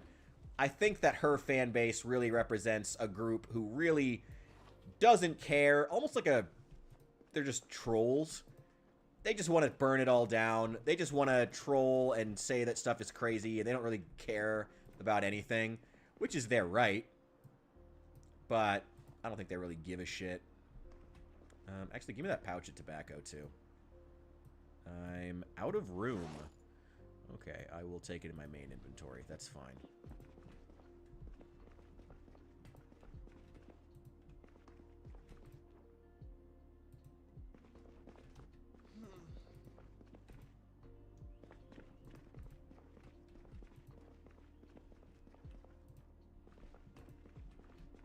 Wait, a wizard hat? Yes. Return of the Gun Wizard! Yes! Oh my god, yes. Yes! It's just this generation's nonsense trying to get girls by peacocking. Yeah, peacocking is a good way to put it. That was how I always heard it explained. You know, when you try to just, like, go out, or, strutting. Strutting is a habit, get like me. You know, whatever else. Nothing really special about it. Oh, but I was saying, the reason I personally think that it's taken on... That's just become taken way too seriously. I think it's because a lot of pharmaceutical and plastic surgery companies, I think that they specifically like the idea of guys like Clavicular going and telling people to get surgeries, because while plastic surgery and, you know, looks maxing drugs, however you want to describe them, while the female audience has been captured thoroughly with these things, you know, with social media pressuring women more than ever that they need to get 6 surgeries and 20 injections just to look normal. They haven't captured the male audience. They haven't captured young men the way they've captured young women. And I think Clavicular is an attempt to do that. And that's why so much money and effort seems to be putting behind making him the biggest thing ever now. I think it's Big Pharma. I think, and big plastic surgery. I think that Clavicular is the closest they've ever gotten to being able to capture a male audience for plastic surgery products and oh god, shit like that. I think that's why he's suddenly become a thing. I really do, genuinely. Like, conspiracy hat on, that's my great conspiracy right now that I think is absolutely true. Yeah, come over here.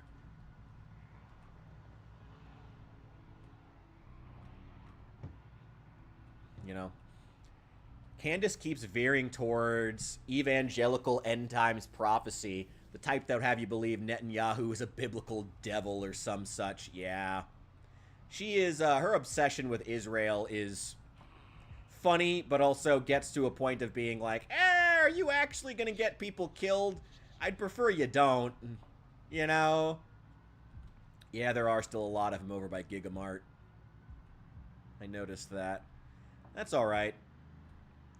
Like I said, I really just need fucking Carpentry 3. I didn't find it in any of those garages I searched.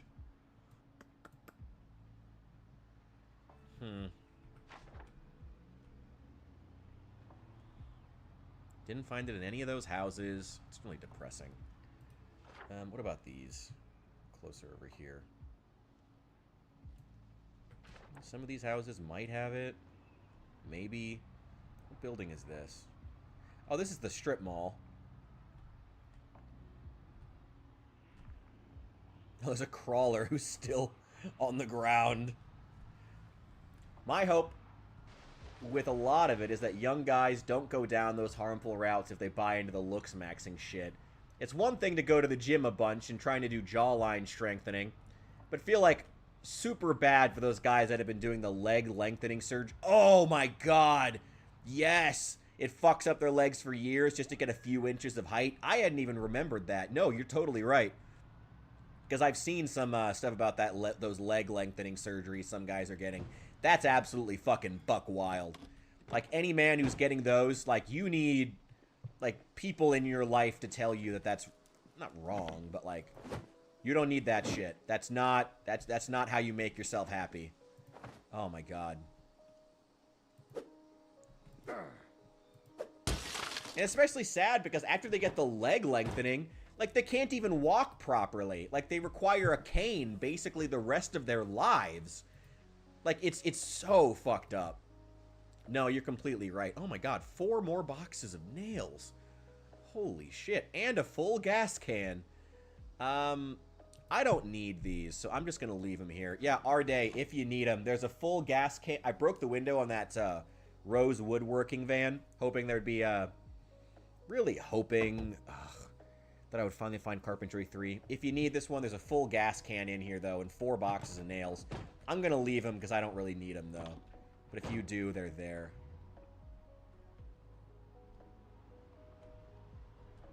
Now, where's the closest bookstore? Maybe Fallis Lake? Actually, I think there is one in Fallis Lake. It's a long drive. Not that long. And Hephaestus has been through there, too, so it's not like it hasn't been cleared to some degree. Oh, no. All body modifications are horror shows. Yeah, it's not good. Even getting a joint replaced comes with way more shit that can go wrong with your body than you think. It's really sad when it goes wrong. Still haven't found fucking Carpentry 3.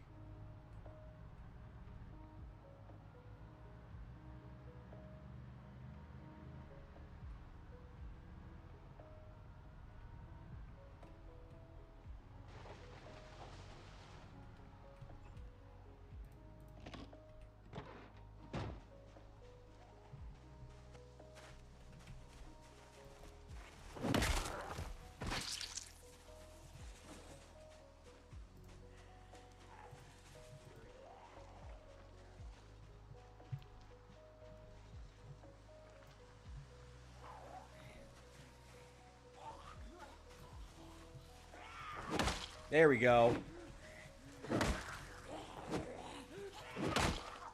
Get out of here.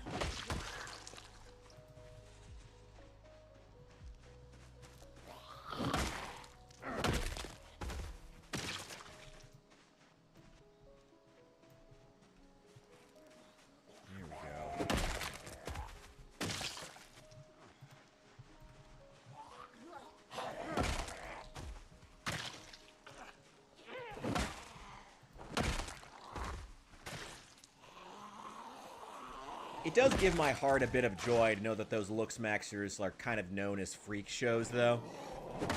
Like, despite the fact that people keep trying to push clavicular as some next big thing, he's only ever been known as a freak show. No matter what. No matter where he's gone, where he's been, he's always a fucking freak. And honestly, that makes my little heart sing. To know people really do fucking hate him. Well, not hate him, they just think he's a fucking weirdo.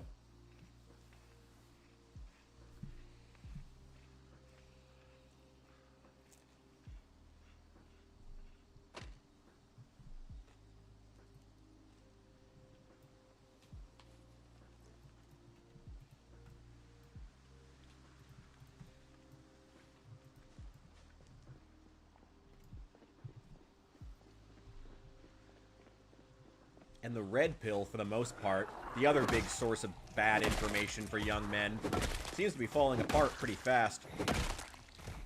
I guess Fuentes is still... I think Fuentes is at peak popularity right now, but I don't think it'll last. I think he's done, personally. I think Fuentes is finally on the way out. I mean, honestly, a lot of Fuentes' fame was basically predicated on trolling millennials. You know? And now we've got the new Nick Fuentes, Matan Evan, who's making his whole bread and butter trolling everybody. And he's a way better at being it. Matan Evan is a way better Nick Fuentes than Nick Fuentes was. Because he genuinely does troll everybody, instead of pretending to troll everybody and clearly just being targeting a single group. Or people who believe specific things. Yeah, put those in there.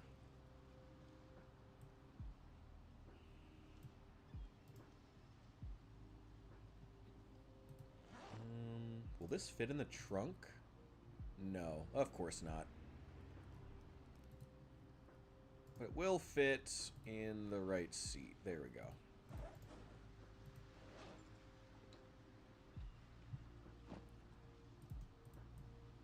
There we go. God, why am I still so fucking miserable? I'm smoking like 3 packs. What the fuck?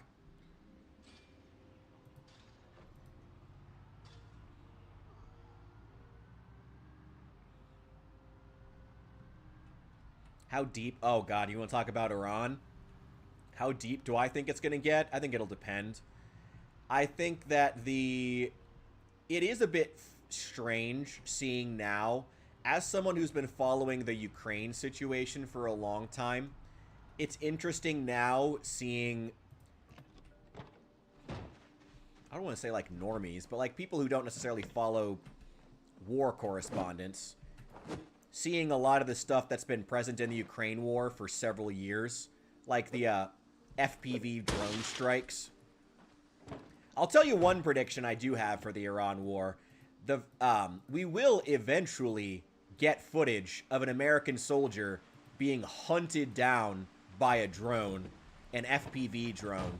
And when that video comes out, it's either going to completely galvanize the entirety of the United States into a war footing, or it's going to lead to us pulling out entirely and saying it isn't worth it. At this point, I cannot say which one will be the case. Could be either. Could go either way. But I don't, I feel bad for the poor American soldier who's going to be first. Because it's coming eventually. Eventually, that footage is going to come out. Will these fit in here? No. I can put that in my bag. That'll do. Caffeine pills. Take that apart. Character's always super depressed too. No traits should be causing. I don't know. Maybe it is some kind of a rebalancer. Maybe I didn't update the game. We might just be reaching the point where we have to just reset the server anyway. We might just be at that point. I'm not quite sure yet.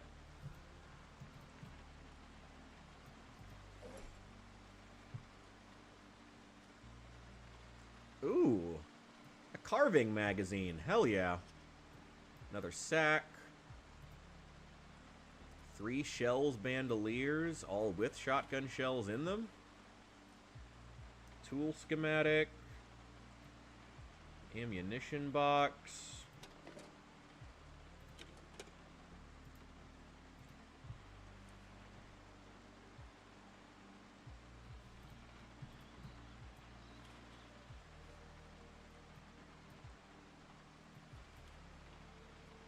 take all 3 of those. No, we'll take most of them.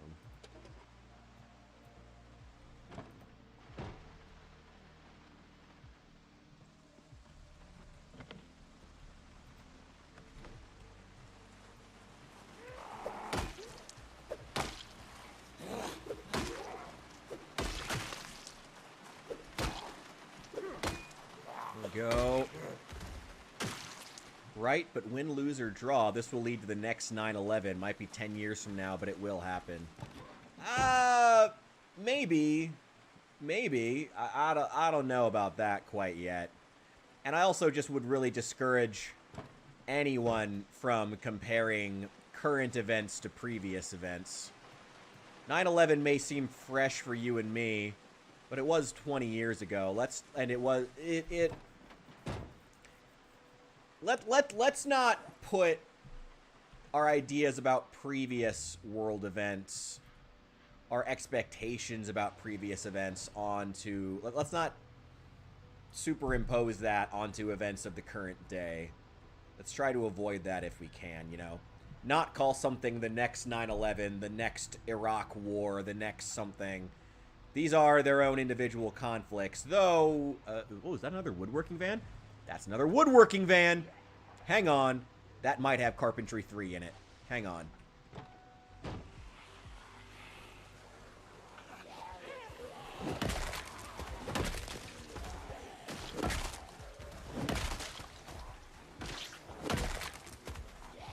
Feed yourselves into the wood chipper blade.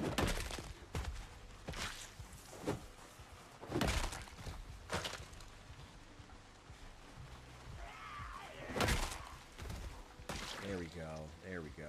Yo, Teed, welcome in, welcome in. Bush did 9/11. Oh, God. Why you gotta do that? Why you gotta return just to do that? Why you gotta do that? Bro.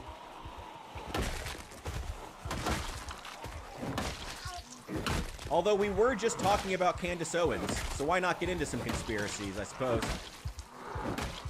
Ah!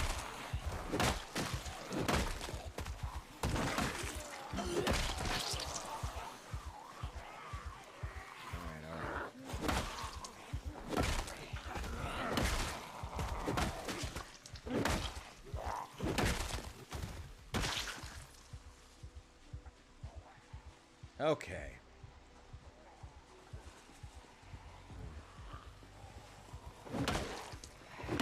Well, I mean, yeah, Hephaestus, I get that. It's just, I don't want us to think about it that way. I mean, the reaction of the American people may not be the same. The reasons for exactly why it takes place may not be the same. I get what it means. I would just discourage thinking of any current event as just being, oh, it's this, but 20 years later. I would always discourage that type of thinking.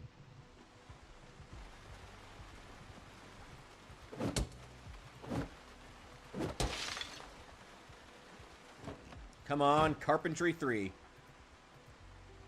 It's empty. Well, fuck.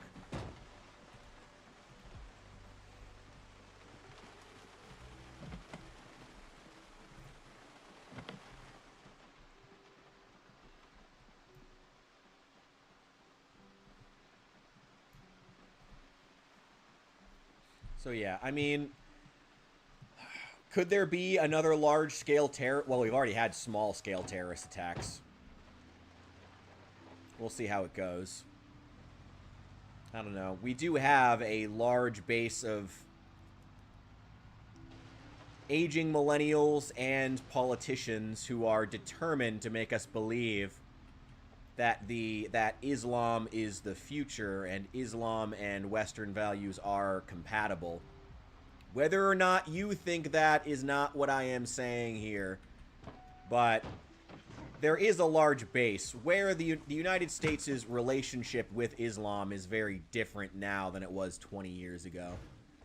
We'll have to see how that could change, depending on what happens. Mechanics 4. Oh, I knew they'd follow me.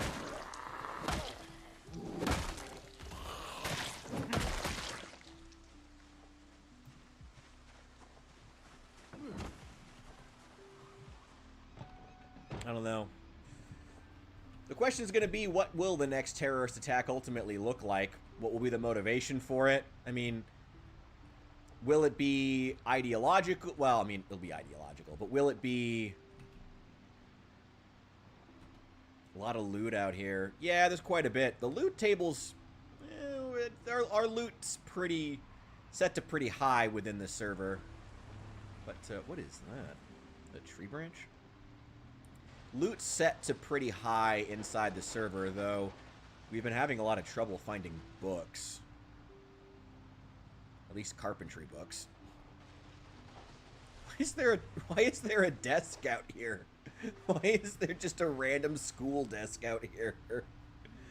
Anyway, these are really close to the old base. I don't want our day getting hit in the back. Let me take these guys out.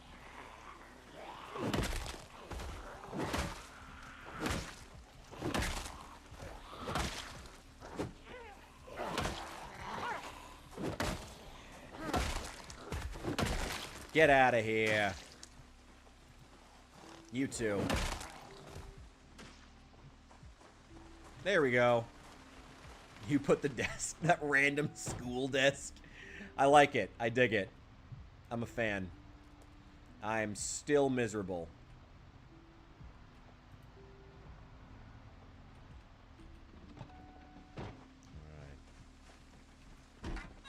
Come on, Carpentry 3. I doubt it, but, well, I'll take exposure survival. I'm out of room.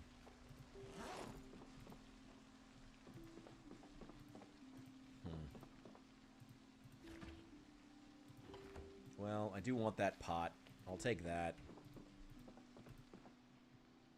Other mason's chisel.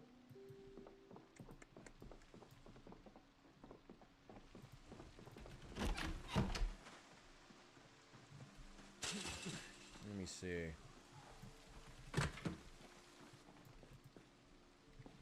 There we go. Conspiracy time. Think both Venezuela and Iran were preemptive moves against China. They definitely were. Definitely were. Oh, yeah. I don't even think that's a conspiracy.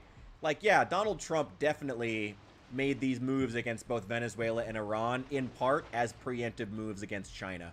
Because China had already been making moves to try to expand into South and Central America. You know, I mean, the Chinese were deeply connected to the drug trade through South and Central America. And I feel like that is something the mainstream media should have been highlighting a lot more when we were blowing up those boats. Like, hey, the Chinese are shipping in a lot of these chemicals and giving them at basically cost to these Mexican or Venezuelan or whoever South Central American cartels so they can ship them into the United States to make money. Let's not allow that. Like, I feel like, oh, that really pissed me off. That coverage, like, don't get me wrong. You want to say you don't like us blowing up the boats, fine. There are arguments, but, like, the way that the mainstream media kept trying to make it seem like Trump was just being crazy or paranoid, no, there are actual foreign nations invested in the idea of trying to fill our nation with cheap drugs in order to keep us placated and keep us weak so that they can expand their influence right in our backyard or on our own territory, including both China and their allies like Venezuela and Iran. Like, that is an explicit thing they would like to do. And when we do things like blow up boats full of drugs and chemicals, that is, like, it is because, like, there are explicitly foreign powers, nations, and cartels attempting to harm the United States and its people. Like, oh, that pissed me off.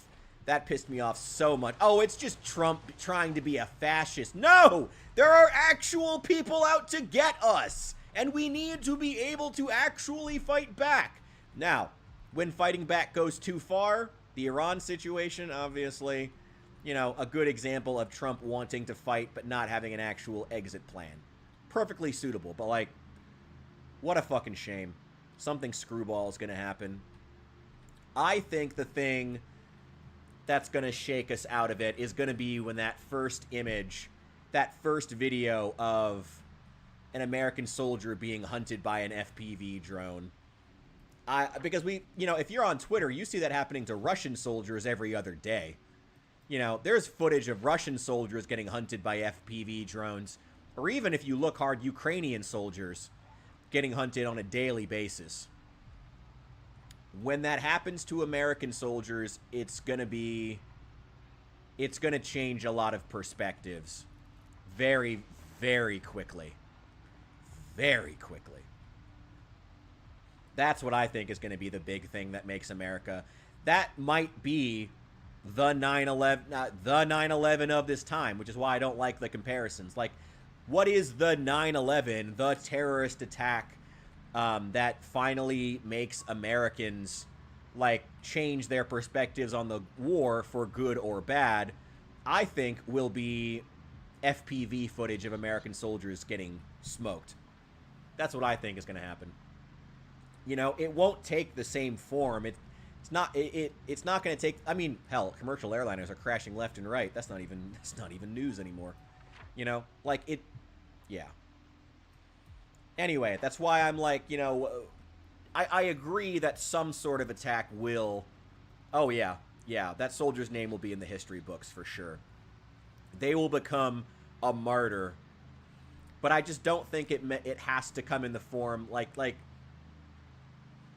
again, because I know Hephaestus was worried about me saying this. I get what we mean when we say the next 9/11, but, we can't be too hyper-focused on the past that we fail to see what could happen based off of the changes in war that we've seen in the past few years. The airlines are absolutely fucked. It's not looking good. It's really not looking good. And then, of course, the whistleblowers dying fucking left and right ain't helping shit either. I still haven't checked this house. Any of these houses. There's a couple of them out here. Oh, boy. Oh, boy. I really don't want to deal with this right now. I'm still super heavy.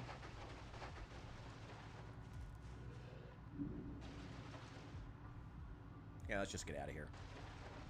Fortunately, this van does well on dirt, somehow. Yeah, we're on the same page. Yeah, I worry for America at this stage. I think we're still in good shape. Actually, to be honest, I think that one of the best things for us is that we're finally going to start building stronger connections to Eastern Europe and to Ukraine. Because Ukraine is the experts on fighting, Iranian Shahed drones. This war isn't going to end anytime soon. The hot war may end. The part where American soldiers die or get wounded every day may end. But I think that the drones and missiles flying in that region are not going to stop anytime soon, sadly. And unfortunately, the current state of the Middle East, which is, I don't know if you can call them wealthy when they're slave states. So most of the population is not wealthy. Literal slaves. The current state of the Middle East is going to change. It's not going to remain. What the new state will be, who knows? We don't know. It could be that many modern countries in the Middle East will reduce to being camel jockeys once again. People who drive Ferraris today may be riding camels in 20 years. That could be a thing. It could be that many leaders in the Middle East... Oh, God! Oh, well, dinner. It could be that leaders in the Middle East get their act together and take this as an opportunity to really start... I don't know. I don't even want to keep talking too much because I don't know Middle Eastern politics well enough to say what I think is going to happen. A lot of things are up for grabs right now. Now it's raining. Oh, God.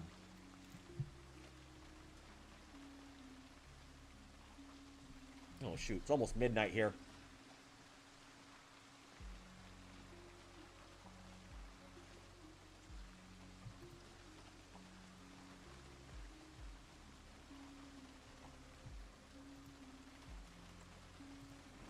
at that, bones.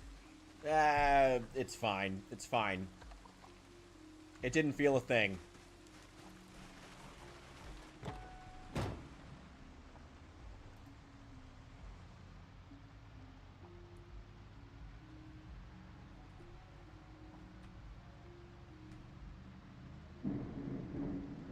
Oh, shit. Okay. It's both midnight and there is thunder outside, so I'm gonna get on here before the stream, like, ends.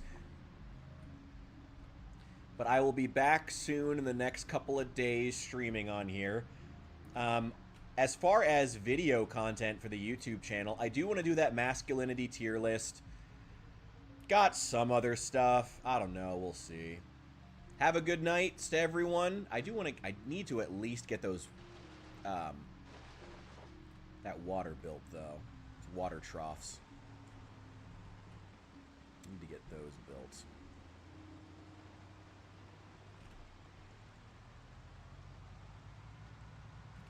This mud is suddenly not very easy to drive in.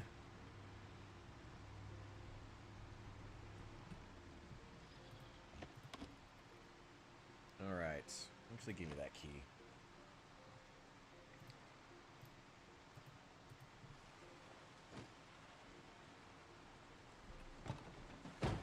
Thank you very much, guys. I appreciate you. Let's put that there. God, there's so much shit.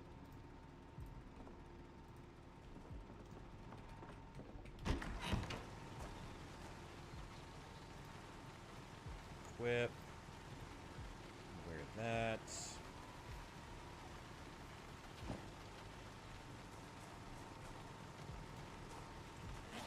Oh, the other pot. Yeah, put that down there so we can start filling.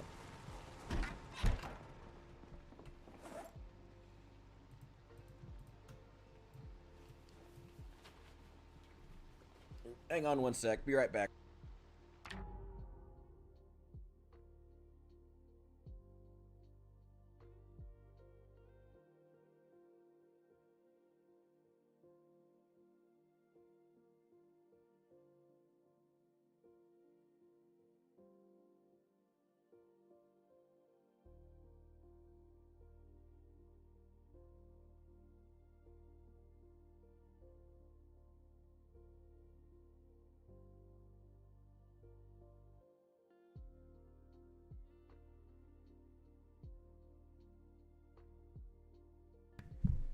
Okay.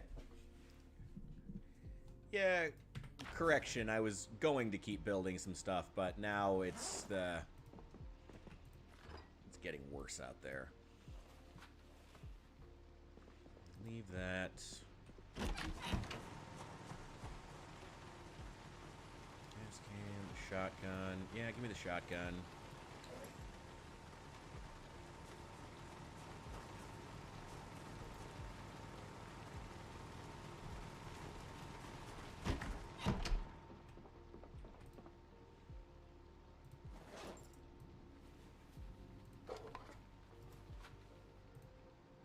And put the ammo tin up there. Cool.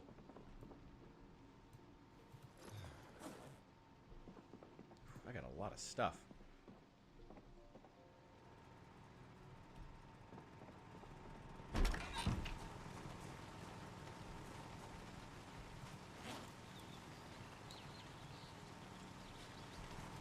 There we go. Alright, those are filling up.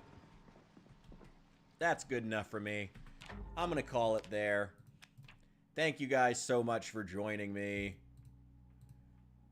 There we go. Thank you guys so much for joining me. I will see you later.